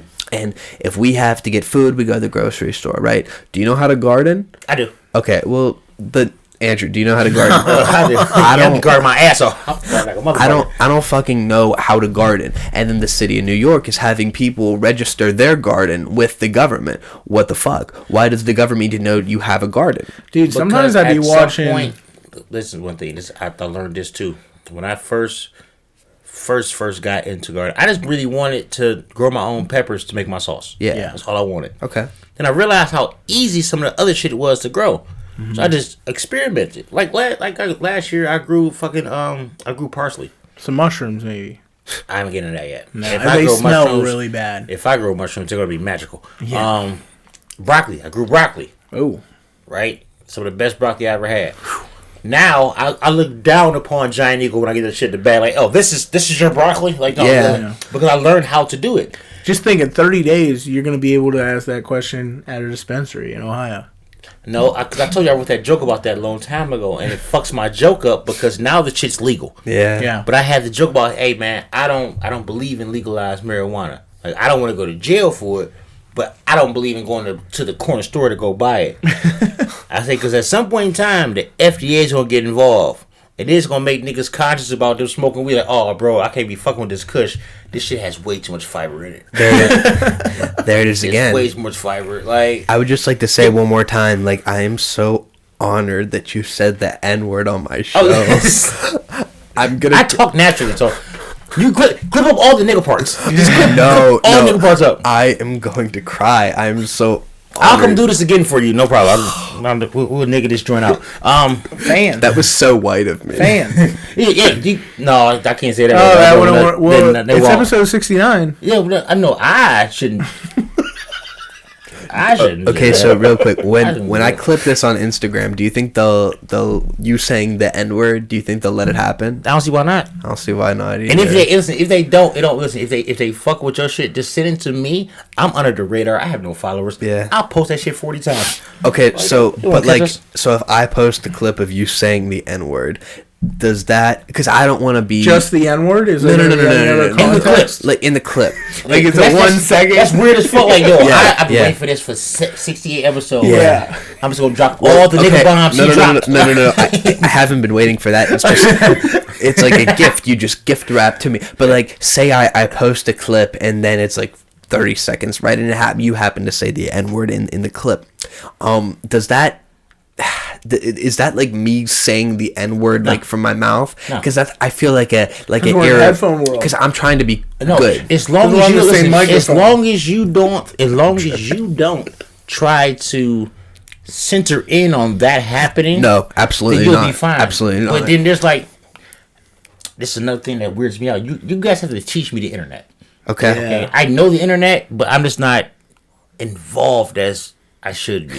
I just don't want to be like people saying, "Oh, you're a white person. No, it's your account. No. Therefore, you're saying it on behalf." I don't want to. I don't want it to be misconstrued that. But that's the thing, though. You think a lot more about this than I would have. No. But that makes sense for him to think like that because the way the climate. I'd be proud. I'd be like, shoot. But no, he's thinking about how the climate is, and the climate is pretty fucked up. Like like you are aware, there are people who, they try to target what I call like maybe the climate's changing. We're not gonna touch that. All I know, it's a little hot. It's a little hot in here. All I know is there's AC. There's black polar bears. There's black polar bears. We're gonna leave that there. What's the one where black polar bears? They won't attack you. They run downhill. Brown bear. Black bear. They first off, I'm not gonna take my Isn't chances. It black with bears no bear. rob you, brown bears hit you. That was a little bit. That was a little bit out there. And polar bears just watch. Polar bears arrest. It is watch. It is Brown bears work at the corner store. Episode 69, motherfucker. And grizzly bears. You can edit out what you need to. I don't want you to get another strike, bro. We gotta keep this alive. No, I keep telling people don't believe it. They think I'm a fucking nutcase. Yeah. I am trying to start and curate a place to where everybody can say what they wanted. I'm not saying off the wall shit. In that Twitter though, isn't that Twitter? Nah. Really? Because you can say the wrong shit on Twitter, and you can still get your account taken down. Yeah. That's true. Look at how long it took for. Yeah, there's so many people who've been removed. Hypothetically, you hear that new Kanye track? It's not real. First day out. That's not real. I find it funny. It's not real. What? No, it's not real. You thought it was real? I thought it was real. I find it funny. I was like, this shit's fire. This is like old Kanye. He's bumping that shit too hard. He's bumping shit hard. I find it funny that Kanye targeted a specific group of people, and he said something. We're not going to say the word, but he targeted a specific group of people, and he said this group runs things. Okay, look. Yes or no? We can dead this right here. Yes or no? Were we or were we not all taught that one part of our life? I feel like we all know that. No, we were that was fed to us. Yeah. But if you look it up, it's true shit. It is. Yeah. Majority, not everybody, but the majority. It's exactly. There I have a great example for you. There's so much people with way more. Who run the world have so much more power than us, who are like, who not just run the world, they own the world. Okay, but it's like we can't do nothing anymore. I think of a movie. It's crazy. I think of a movie. I think it was made in the late 90s, The Little Rascals, okay? Right. And the Little Rascals. Alfalfa. All right. And so the Little Rascals, they were kids, right? Yeah. And so to get money or a loan from the bank to fundraise this race where they were going to make a car, I think that's how it was. They were getting money from something. And to get in the bank, what they did is they stacked 2 or 3 of themselves on top of each other, and they dressed as businessmen. And guess what kind of hair they had? They had the curly long hair with the top hat to say that they were that was 97 said race. But I'm just saying, why would in media they say that if it wasn't true? Because I know how I know it's true. I think I watch a lot of vintage television. A lot has come across shit like Cosby Show. No, they won't let you watch that unless you own it at home already. Oh, Really? Martin. No, that's not old enough. No, that's not old enough. It's not old enough. No. But if you go back, one gentleman developed all the great 70 shows. Who? The Jeffersons, Archie Bunker. Yeah. All in the Family. All the Family. He developed all of those shows. Good Times. He did the same. One guy developed all those shows. Yeah. One white guy. Yep. He had like 5 or 6 number 1 slots at one time. Really? Okay, but he had them all on the same network. And when you ask him about it, he's like, "No, I'm just giving y'all an outlook of what life looks like from all these different aspects." Yeah. Okay, but if you look at the credits of all them shows, he might have been the mind behind it, but all the money behind it Was them. Yeah, Those people, the Yeah. people that we're not going to talk about. You can read their last names and know, yeah, you one of them. Yep. Derkowitz. You look at their picture. Okay, cool. Bernstein. Sorry, Yeah. one of my favorites. You look at their picture on it. You Google them. You're like, oh, But see, that's this guy's got a house in the But Hamptons. see, that's the thing. That's something that goes back so far that even if you can't destroy that system right now. I know. It goes You back can't. so far. And you Because see, if it's not owned here by people who own businesses here, they're owned by people over across in other countries. And Like see- in No, China it'd and be the shit. same. It'd be the same. They figured this shit out a long time ago. Yo, if it's 40 of us, okay, and we're keeping the information in this circle of 40, like I might learn something that Andrew might not know. And Andrew has something that I don't know. He passes on to me. Yeah. I pass mine on to him. Then we both come to you like, yo, we both know this. You don't know this? Cool. We'll put you onto this. it's just weird how, like, a year ago, the narrative that Kanye was saying, regardless if you agree or disagree, I think we should all have freedom of speech. It was like anti this particular group. But like now in the media, all these people are in like CNN, MSNBC, Fox, maybe, I don't know, but more members of the media are like kind of leaning into the pro-Palestine perspective, which is like sharing the same ideas that Kanye had. Listen, but they have to do that. I still don't understand none of that. Okay, You got it. what benefits do we get from that as Americans? Nothing. What do we get as benefits? Well, you know what they're trying to do. It's no benefits Yeah. for us. They're just trying to divide us. Yeah, but there should be benefits for us. Well, outrage. Here's the thing, though. There is bigger things at play there because I always think about it like that, but then I think about it from I know how stupid it is for us to keep going back in to the Middle East into unproductive wars. But who's funding the other side of the productive war? you also the have people who we're kind of always in a cold war with. You know, it's but always you also a weird. have to think of that's where the oil is too. Exactly. And we don't want to drill our oil for whatever we Well, have you the heard the fucking Gaza oil. thing? Yeah. They're like, yeah, well, No. there's oil. They found oil off the coast of Gaza. That's why it's so important now that the U.S. is involved. That's one thing. That's one commodity that I can honestly say for the next 1,000 years, there's always going to be a fight over. Yeah, Yep. I think so too. I mean, look at what the countries in the Middle East have done in different cities that are horrible to people. But But see, no, the we only see- unbelievable cities they've designed, like we in only Dubai and see, shit. we only see like the glamour. no, we only or see the money. the shit that's torn apart. Yeah. Oh yeah, that. When you I'm go sorry. like around the corner from the shit they be on CNN, you go around the corner, that shit look like a palace. Like yeah, they're very modest homes make our homes look poor. yeah. Yeah.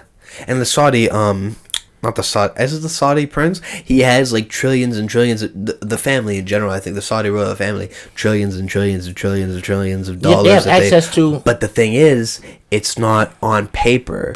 It's all in like everything. Assets. Yeah, but like it's not like an Elon Musk and he's worth however like $200 billion. Let's just say roughly, right? Yeah. But it's not like that. Technically, they're not the richest person in the world, but they still all That they own all lineage. this stuff. Yeah, the lineage exactly. It's They rich own as all fuck. this stuff off paper because it technically is illegal. But it's like we often underestimate the people and the culture in the Middle East because of what the media propaganda shows Yeah. us, and we I mean, I don't even think I do this. Like, I just think I do this, like, subconsciously, right? I don't do this on purpose.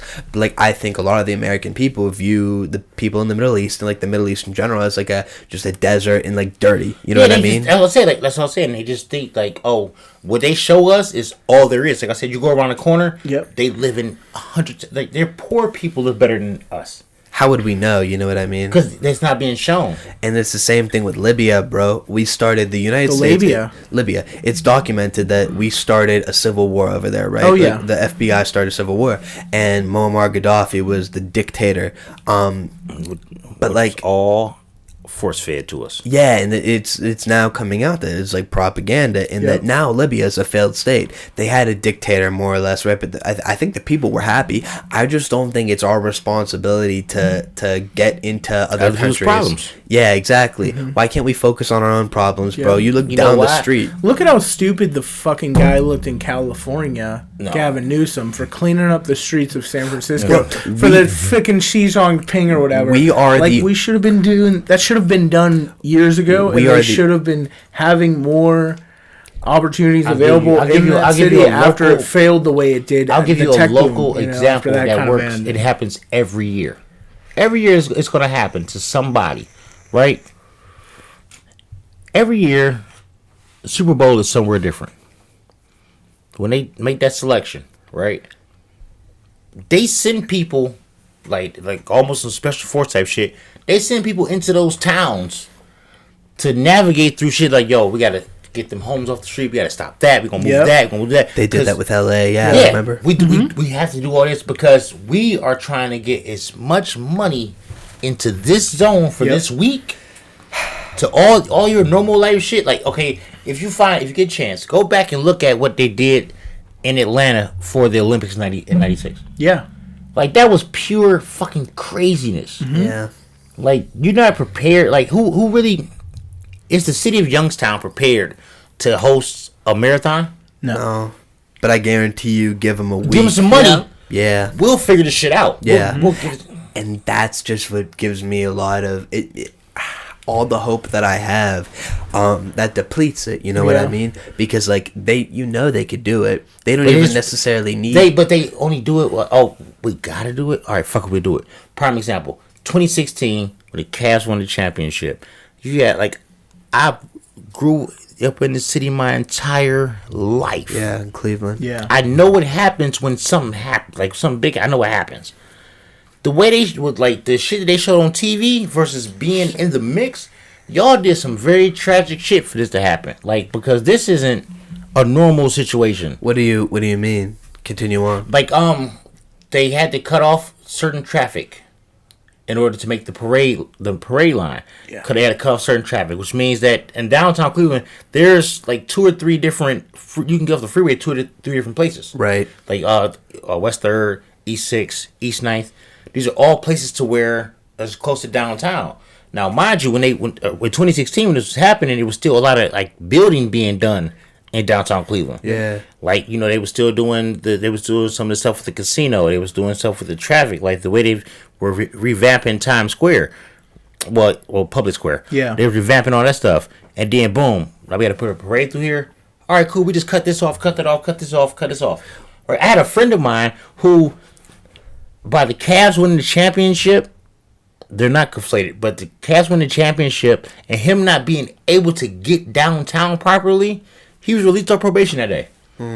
Because, like, they made so many changes to make this thing happen. Yeah. Now, mind you, they did that within a matter of 4 days. Yeah. So give us a month. And, like, you got to give them the time and give them an incentive. Like, okay. These are things that should be done, though. But that's what I'm saying. But they'll do it when the money comes. Yeah. Like, once the money hits. Though. I'm like, what do these people do? Like, I see construction. When I see it late at night, I'm like, how the fuck are these people working after 5? Yeah. And then I'm like, where, like, it just doesn't. Where's that money coming from? And where's the money coming from? But, like, how serious is this that you guys can't be doing this on my street? Yeah. With all the fucking potholes and shit. Yeah. Like, I don't know. I don't know. I'm getting lost what we're talking about a little bit. I don't think we did. No, we're just speaking about how. No, he is. I'm going to bring him back around. You're speaking about how easy it is to make the change, but you're not willing to just naturally make the change. I know how, we're continuing on to talk about examples, but like even Arnold Schwarzenegger, right? He was fixing, I think, potholes in his neighborhood, right? And then the government came to him and said, like, no, you can't, you're not allowed to do this. No, because it's a pipeline. Yo, I need you to make the complaint. Cool, you make the complaint, and the person who takes the complaint, they move it on to this person. Yeah. Now that person moves on to that person. Mm-hmm. So the actual guy who's out there with the asphalt, he's just told, hey, yo, go fill the pothole at this intersection, such and such. Yep. They just do that shit out of norm. It's normal. Like, here, go do that. It's just wild that you can't even fill a pothole in your neighborhood. You have to get clearance. Which is stupid. Okay, so another thing. Okay, we, my house, we had a pool. We put up a pool like 2 years ago, whatever, and then we built a deck. Well, I didn't build it, but they had people build it. Bro, the township took a picture of the deck, but we have a chain link fence. So in between the chain link fence, they took a picture of the deck and said, you didn't get a permit for this. You have to pay $25. Well, I'm sorry. I'm an American. We're Americans. Why should we have to pay you for permission to build on our land?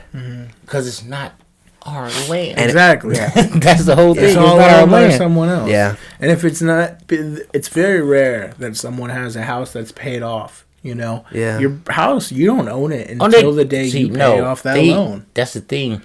Like, you can squat, but like, no, like the new thing is this, right? It's not yours, and you're gonna have to pay shit ton of taxes on it and a shit ton of everything. Land, right? Can't you own it if you squat after like 30 days? No, it's someone, like, every state has different squatter laws. You have to. I can go steal a house. There's a lot of informed school. You gotta get a squatter on the podcast, like someone who did it. Yeah. Yeah, you gotta get a squatter or somebody. You need both aspects. You need the squatter and you need the guy who tried to get the squatter out. Yeah. I personally know a squatter. Like when Jordan Belfort interviewed the FBI agent, Yeah. I know a squatter, and he don't leave the house. I like the case he made.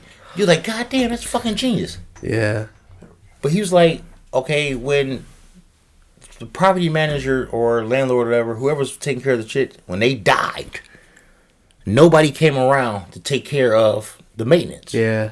So he was already living there. Shit got fuzzy. I need something done. He started doing it himself. So he fixed the screen door. He fixed a leaky patch in the roof. Like, he did all these things. About 11 months, no, over years, probably about 15 months later, somebody comes and say, yeah, well, we're the property manager, such and such. Oh, no, I know I haven't paid rent in a year, but nobody's came for the rent in a year. And I've taken care of everything in this house needed over the last year. Man, he lived there for like 2 more years just taking the ass back and forth to court because they couldn't beat him because he had actual documentation to say before whatever happened, I was an actual tenant here. You know how easy it is to make up a mock lease? Yeah. Like, they have those shits. Like, now we have GPT. You can make a lease in 15 minutes. Yeah. But we used to like actually go through and find examples of lease. We'll copy the strategy and do it that way. You could do it that way. But him as a squatter, he lived somewhere for like 4 years and probably only paid 8 months of rent. Yeah. Because the guy died. So just to clear it up here, so he was paying rent to the guy, and then he died, right? And someone else had bought the property unknowing that there was tenants there. Like, they purchased the property. They didn't know nothing. They bought it blindly. They didn't know nothing about it, never seen it or nothing. But I would argue that that's the property, the owner, the new owner, right? Yeah. The person that bought it. Bro, that's your fault. Why are you not checking in on the house after 8 months? And that was they tried to get him to pay 6 months back rent. Fuck no. And that's where they fucked themselves. That's unconstitutional. Yeah. Yeah. Like, okay, you've owned this for 6 months, but you never came and said nothing to me. Yeah. So I noticed your dates may add up, Yeah. but it's not going to be nothing to me because I have been here and you never visited. That new owner didn't even show interest in the property. And to make it even worse, when that shit was all over and done with, they had to cut him a check for $3,400. So he won 3 times. Yeah. Wow. He stayed there. Like, they did a bunch of bullshit to try to get him out of there, but they couldn't because none of this shit lined up. Like, you can't. It's unconstitutional, like, to turn somebody's water off. Yeah. And you know they're in there. Yeah. They tried to turn the water off. I turned the water back on. Yeah. Like 2 days later, I turned it on. So then, after I turned it on, he said they came back out and they turned it back off, and they put a lock on the meter. Cool. The lock ain't nothing but it was like a 21 millimeter socket. Took it off, turned the water back on. Then I locked it. Oh shit! With some shit they didn't have. So like, well, by the time that coach was over with, he made $3,400 in cash. Damn. Well, in a check, but then he also all the money he saved by not having to pay rent because they told him once those people stepped in, yo, he's claiming he don't want to pay y'all. He don't know y'all. Y'all could be lying about owning this property, even though they're in court with him. Y'all could be lying. Yeah. He didn't pay. Damn. So he probably saved $7,000 a year. Damn. Got to be a squatter. Yeah, but it's. I'd be good at saving money if I was a squatter. Yeah, but the thing is, like, think about it, you don't have to pay rent. You don't want to pay rent. Shit. And if you get a chance to like dodge the utilities, but it's easy to turn utilities on. I love when I meet like people who are really broke, but they're really smart with a system. Like it cracks me up. And you know what? None of that shit works for so me. Much It doesn't work for me. Like, either. yo, like how the fuck you get food stamps and some type of like subsidy payment and you got a free apartment? Yo, who's your plug? And you still got a full-time job? And a full-time job. Like you're living somewhere income based and not telling me your income. Like this shit ain't fair. I used to work at Giant Eagle, and the people that had food stamps were getting nicer food than the people that weren't. Okay, I'll confess this, but I confess this. I had a great beginning of the year because they gave food stamps away to everybody. Yeah, and I bought a bunch of them. Right, so I would buy. It was to the point to where I was buying so many that I couldn't fit the food. Like, yep, because like it was such a thing to like go. Like I would go buy like 200 in stamps. Cost me $100. I go buy 200. Now I can go in the store and buy the shit I really want to eat. Yeah. Instead of shit I can afford. For real. But when I was buying, I used to be so mad, and I'll never forget this day. I was in Giant Eagle, and it was ribs, like baby backs. It was on sale. Yeah. You know how like when you stuff like that, you catch like baby back ribs on sale, or like a fucking big ass beef roast or something on sale. You kind of want to get it right then and there. I'm looking at the thing. I'm like, damn, I can afford these ribs at $22 a slab. Yeah. But then I seen somebody getting some ribs, so I kind of made it like how the fuck this bit food stamps? Like, hey, look, she got 4 slabs. I wish I got it because like I'd go like at our house, our fridge and freezer would be like on its last leg of food. Like we're getting ready. My mom was like, okay, we're getting ready to go to the grocery store, and then actually I was 10 club. She comes back 5 days later, it's completely empty again. You know, but like I go to my boy's house, whose family is really like poor and down under, and their freezer stocked to the max. Whoa. They got an extra freezer in their garage, an extra one downstairs, the deep freezer with another completely filled with more food. And that's where like my girlfriend, she complains a lot about that shit. They always have the best snacks. Yeah, she'd be like her friends. Like she has a friend who gets like extreme high amount of food stamps. Right, she has like 3 kids. Right. Yeah. And she be like, damn, I'll go over her house. They never have anything good to eat. Like she just wastes the food stamps on bullshit like Hot Pockets and like Pop-Tarts and shit like that. That's what I be doing. I read a study like that. It said that people who get food stamps are more likely to spend it on like junk food, like you're saying. Yeah, I've seen it. I've seen it. I like to say it's like it's cheaper. You could stretch it longer. No, it's not really cheaper. I'm gonna tell you the problem with this is if we go right, Andrew, we're gonna do this. Yeah. We're gonna do some public shit. We're gonna go on public and the app. Yeah. This is a good callback. The big app. Yeah. We're going to watch people's shopping carts depending on how they spend, how they purchase food. You'll never see anybody with food stamps buying fresh fruit or fresh vegetables. No. That's a shame too, because isn't that what it's designed for? Yeah, it really was. It was really it was designed for you to eat at people to eat at a healthy level. A healthy level, but not actually break the bank. And be able to afford it. Yeah. Like, I was so mad, like, you know how much, like, a nice size bushel of broccoli costs in Giant Eagle? It was like $7. So fresh broccoli. Yeah. Like $7. But that shit in a bag, frozen bag around the corner, is $3.98. Yep. But, so that means that, okay, for me to eat healthy, it costs more. Yep. But then for you motherfuckers who got free money, y'all pass all this stuff. Yep. Go straight to the frozen section. It's a shame. And they buy poor meats. Like if you like if you're a person who likes fresh meat, pause. Like Episode 69. 69. Fresh meat, right?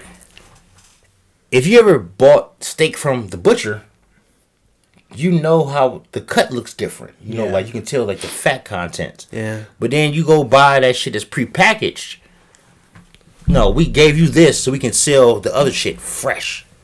Like I eat a lot of fish, right? So when I go, Are you Catholic? No, I'm not. Oh. But I be going through Lent like a motherfucker. Like, Baptist? Like it's a sweater. No. Oh, that was racist. I'm No, sorry. it's not. I'm sorry. With little you know, boom, new black fact. A lot of people now, black people now, them niggas is Pentecostal. Like I don't even know. I think that when I was a kid, that was I thought that was a Puerto Rican only religion. Huh. I thought Pentecostal was only for Puerto Ricans. Huh. Then I found out like, oh, they make nigga Pentecostals. That's crazy. Well, they like, say they're non-denominational. That's a damn lie. Pentecostal. They be lying. I know. Is that They the one? be lying. Is They be crazy, bro. Is non-denominational one the one where they put the hand up like this? No, that's Not all no of more. them. That's all of them. That's But, not. like, I'm Catholic. That's not ours. Non-denominational is that's They claim Catholic to is complete. I feel like Catholic is a completely different religion from Christians. be. It is. Because there's just so many weird differences, but like it's just things that are solid for like I don't know. Who you think nastier, the Catholic girls or Christian girls? Catholic girls. Gotta be the Catholic girls. Whoa. Wait. Okay, so Well, do you think about It it? might be the Christian girls, honestly, dude. It depends. I think it's the Catholic girls, It's bro. Catholic if girls. you find a bitch who's like I'm sorry, real sneaky. We don't call them bitch on this program. We call them women. It could. Yeah, you're right. Good I'm telling point. you why. I I'm should gonna do tell you that. why he got a point. Catholicism right? has more structure. Yes, I that's thought we were why. talking about people we be fucking. No, listen, listen. More structure, more rules, and that's why a lot of Catholic girls They want to break away. Yeah, well, historically, with anything with rules, right? Especially if young kids, you know what I mean. You don't want to follow the rules. It's not the cool thing to Yeah, do. like being defiant is a Reverse thing. psychology, yeah.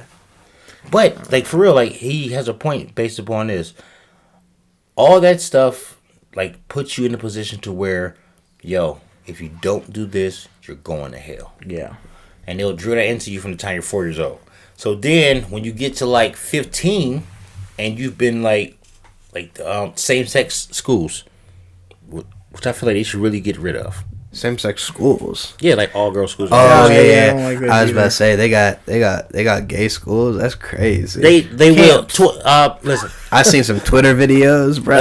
like in 2 years, They got camps. It's like what they used to do in 45. Yeah, I know what you're talking about. they're gonna do it. They're gonna have a rainbow. They're gonna have a rainbow school. They're gonna have a school that's okay. But blonde school. Okay, question. All right. What happens then, right? Because you know how now they try to force some of that stuff into the heterosexual world. Yeah. Wasn't that theater school? If You you see give them their own school, right?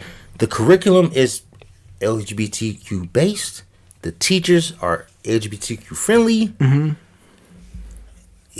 They won't have nothing to complain about. But I would argue, bro, that like it's not a bad world at all. Like for the straight people and the LGBTQ people, But like right they now to coexist. No, I don't but think if it's they bad at all. listen, this is where the problem will become.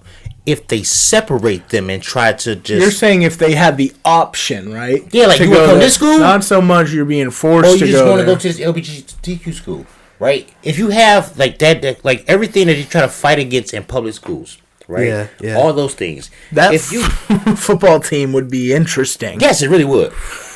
Give them the same everything. Pink uniforms? All that. Like, hey, we don't want it in here. Okay, cool. Go start your own joint. Fed hot. Yeah. Ready? Fed hot. Audible. hot. Ready. He's not ready. He's offside. Like that. Listen, that For will, real. Move. that will solve everything. Yeah. But it will create a bigger divide. Okay, see, here's I don't like. Yeah, I agree with you. It'll create a bigger divide, bro. I see calls for segregated schooling now, and I'm like, what the fuck? We've had so much progress. We you know still what have I mean? segregated schools. I We feel like still dude. do. No, but see, it's not on paper. You know what I mean? No, it's still I mean, segregated. go look at Valley Christian, bro. I'm gonna tell you why it's still segregated. It's still segregated, but it's no longer about race. It's not about religion. Well, they do have because my sons went to Catholic schools. I think I know what you're gonna say. Money. That's all it was about. Yeah.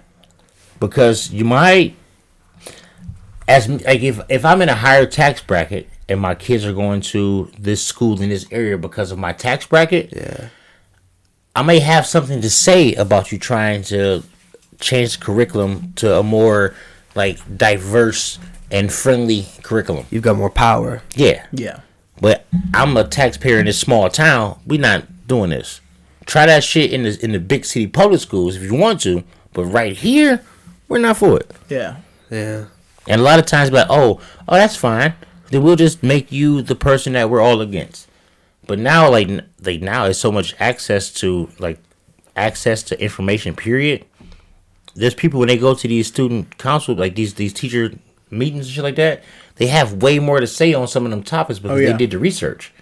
But 25 years ago, you're like, hey man, I think my teacher's gay and trying to teach me gay stuff. Yeah. You get that teacher fired. For real. Yeah. Try that shit now? No, your kid is kicked out of school. It's not. No, you're not gonna bash anyone. But I don't want to live in a world to where things like that are possible. Yeah.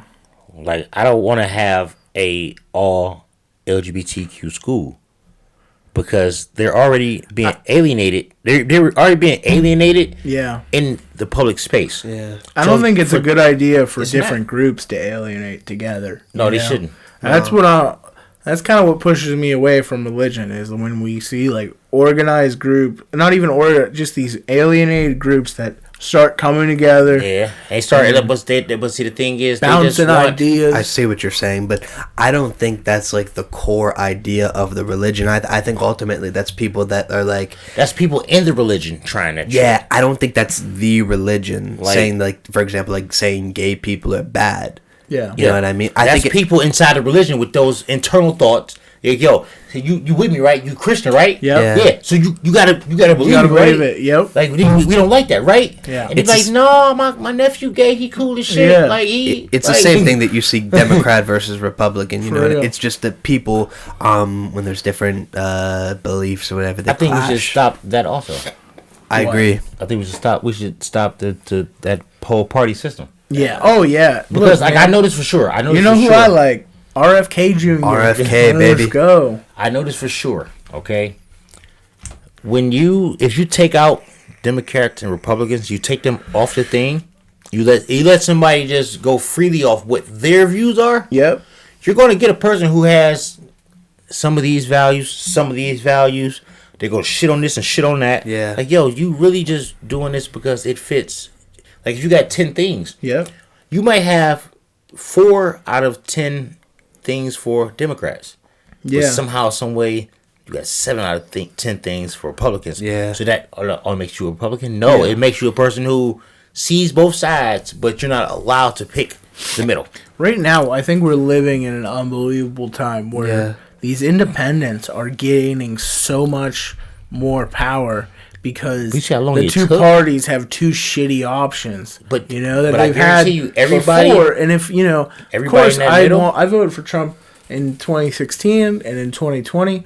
But if he goes back in, he's just going to go after everyone who just went after him and not really move the needle at all. And if Joe Biden goes in, he's going to do the same thing. He ain't going to move he's going to probably die real quick. Joe Biden goes in, he's not going to die. Like these 109. Independents like Cornel West and RFK, we get to watch them kind of surge up.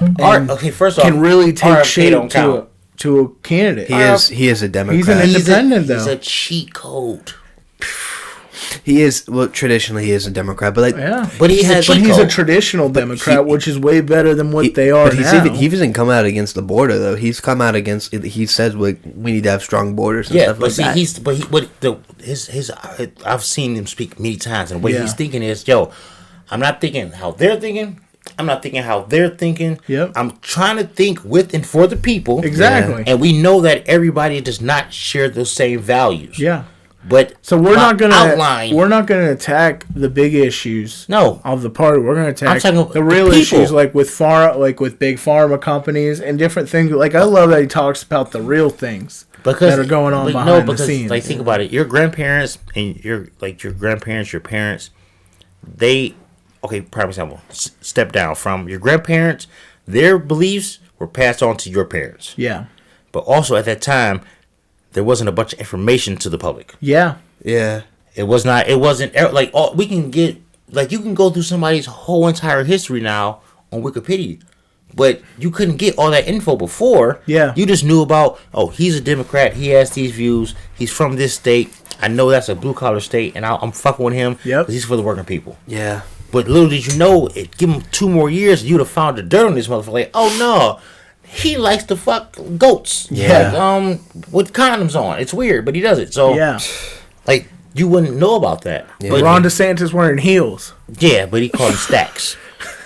I don't know, man. Different heels. I feel like it's going to be very interesting to see in this next year what all happens. This entire year was interesting because I think we're living in a crucial moment in history. Like it felt like 2016 was a big moment for America. Nah, this shit's bigger, bro. This shit just feels like it's so much bigger. We saw the world end and come back to life in a different way. Like, exactly. Like, bro, post-COVID is not the same as pre-COVID. That's what I mean, though. Like this moment where people had access and time to look at everything. Yeah, we had so much time. To sit down. We had to sit down. We had to be like, these people are fucking crazy. What are you even saying? Okay, that doesn't make any sense. I think it is like 12:30 at night right now. Real quick, I do have one more question. I know it goes fast, right? So the people, what time is it? It's 12:35. Holy shit. So the people do have power, right? Yes. Right. How long do you think it's going to take before they get tired of all this shit with inflation and the high cost? I think we're close. We're extremely close. Everybody forgets. We forget history. Our original oppressors were Great Britain, and with taxation without representation. So they threw the tea in the harbor. That's what I'm saying. America was founded on rebellion and fuck the power, right? And fight the power and unite. That's what I'm saying. So the people had the power. We're too busy. All right. It's kind of like this. We all live in one house. Right. Okay. And our neighbors might be unruly and wild. We can't go outside and fight the neighbors. Yeah. Because we've been in the house fighting against each other already for a week. Yeah. Yeah. So we're fighting with each other already. It's hard to turn that energy and band together and go like, yo, we need to get them out of here. Yeah. But as of right now, it's going to be some of the most interesting shit you've ever seen in your life. Yeah. Like, and I kind of don't want to miss a piece of it. Because there's some shit going on in this country to where if you tell somebody, they're like, oh, no, that shit didn't really happen. No, that really happened. Yeah. No, y'all didn't. Cut it out. You guys were locked in the house for 6 months. Yes, we were. Like, we couldn't go outside. Like, they're not going to understand that thing. Yeah. Like, they're not going to understand this next step that's about to happen. No. Like, I don't care what nobody say. We really need to put a cap on people who are allowed to be the rulers of this nation. Like, there should be nobody. Like, I feel like the person who should be in line right now should have been born in the late 70s or 80s. Yeah. Yeah. Because their POV is totally different from what somebody who was born in the fucking 30s. They know how much time we wasted in the Middle East. Yeah, but like he was saying, for years and years and years. As he was saying, these people what is it going to take? What is it going to take for us to come as one to say, yo, that's not our business. Yeah, it is going to take a uniter, somebody like RFK. I hate to wrap it up, but it is getting over 2 hours. We'll have another podcast. Part 2. But fellas, drop all your dates and stuff for where you're performing and stuff. I have one December date because it's too late to tell you about this date because the show I'm doing tomorrow will be being passed by the time you catch this podcast. But I will be at the Desert Inn in Canton, Ohio. I think that's December 6th. Some really cool white guys down there and a black dude too. I'm the black dude too. It's only $5. It's only $5. If you have not seen me perform before, What day is that? the 6th is a Wednesday. Hey, you know it's funny. December 6th, I'm performing at the Desert Inn. Oh, wow. We want to show together? Yeah, we have a show together. Hell yeah! I didn't know. I was who just else checking on, the date. I didn't know who else was on the show. Like, because they didn't tell me. They never tell me. They just said, "Hey, you got a spot to the such." Yeah. But I didn't know who else was on the show. I know I'm doing, I think it's December 16th at Crackpots. I'm doing a comedy competition there. There you go. And then sometime in January, I'll be at the Cork and Cap, too. You got Cork Cap spot At some point. And yeah, in at this January. point, it's not 100% guaranteed, but I am trying to put together Yes. my first co-production. Andrew is going to come out and going to do a guest spot. Absolutely. On New Year's Eve. There you go. Let's go. Yeah, he's going to do a guest spot New Year's Eve. It's going to be at Cracker Jacks in Warren. Don't worry, they do allow blacks in Cracker Jacks. But yes, we're going to do that New Year's Eve. That's going to be a big deal because it's a dinner involved and some champagne toast, and the tickets are going to be like $50. Yeah. But Andrew's going to be there. He's going to do a 10-minute guest spot, maybe 15, probably 15. Let's go. Yeah, it's 15 for Andrew on New Year's Eve. Yeah, fellas. Cracker Let's go. Cracker Jacks, my bad. I really appreciate you coming on, and look forward to having another episode. Yeah, we have Look forward to jacking your cracks. We got to do this. We should do this in December. I would love to. We're gonna do Yeah. a follow up to this show. Yeah. See how our lives went after this. As this hits the streets, Yeah, we Yeah. could talk Who more gets about canceled. squatting in the shower. squatting, yeah, and the migrants. Yeah. So we're gonna cover all that shit. You've been a great host. Yeah, for Appreciate real, you dude. guys, Great man. host. Appreciate you for coming on.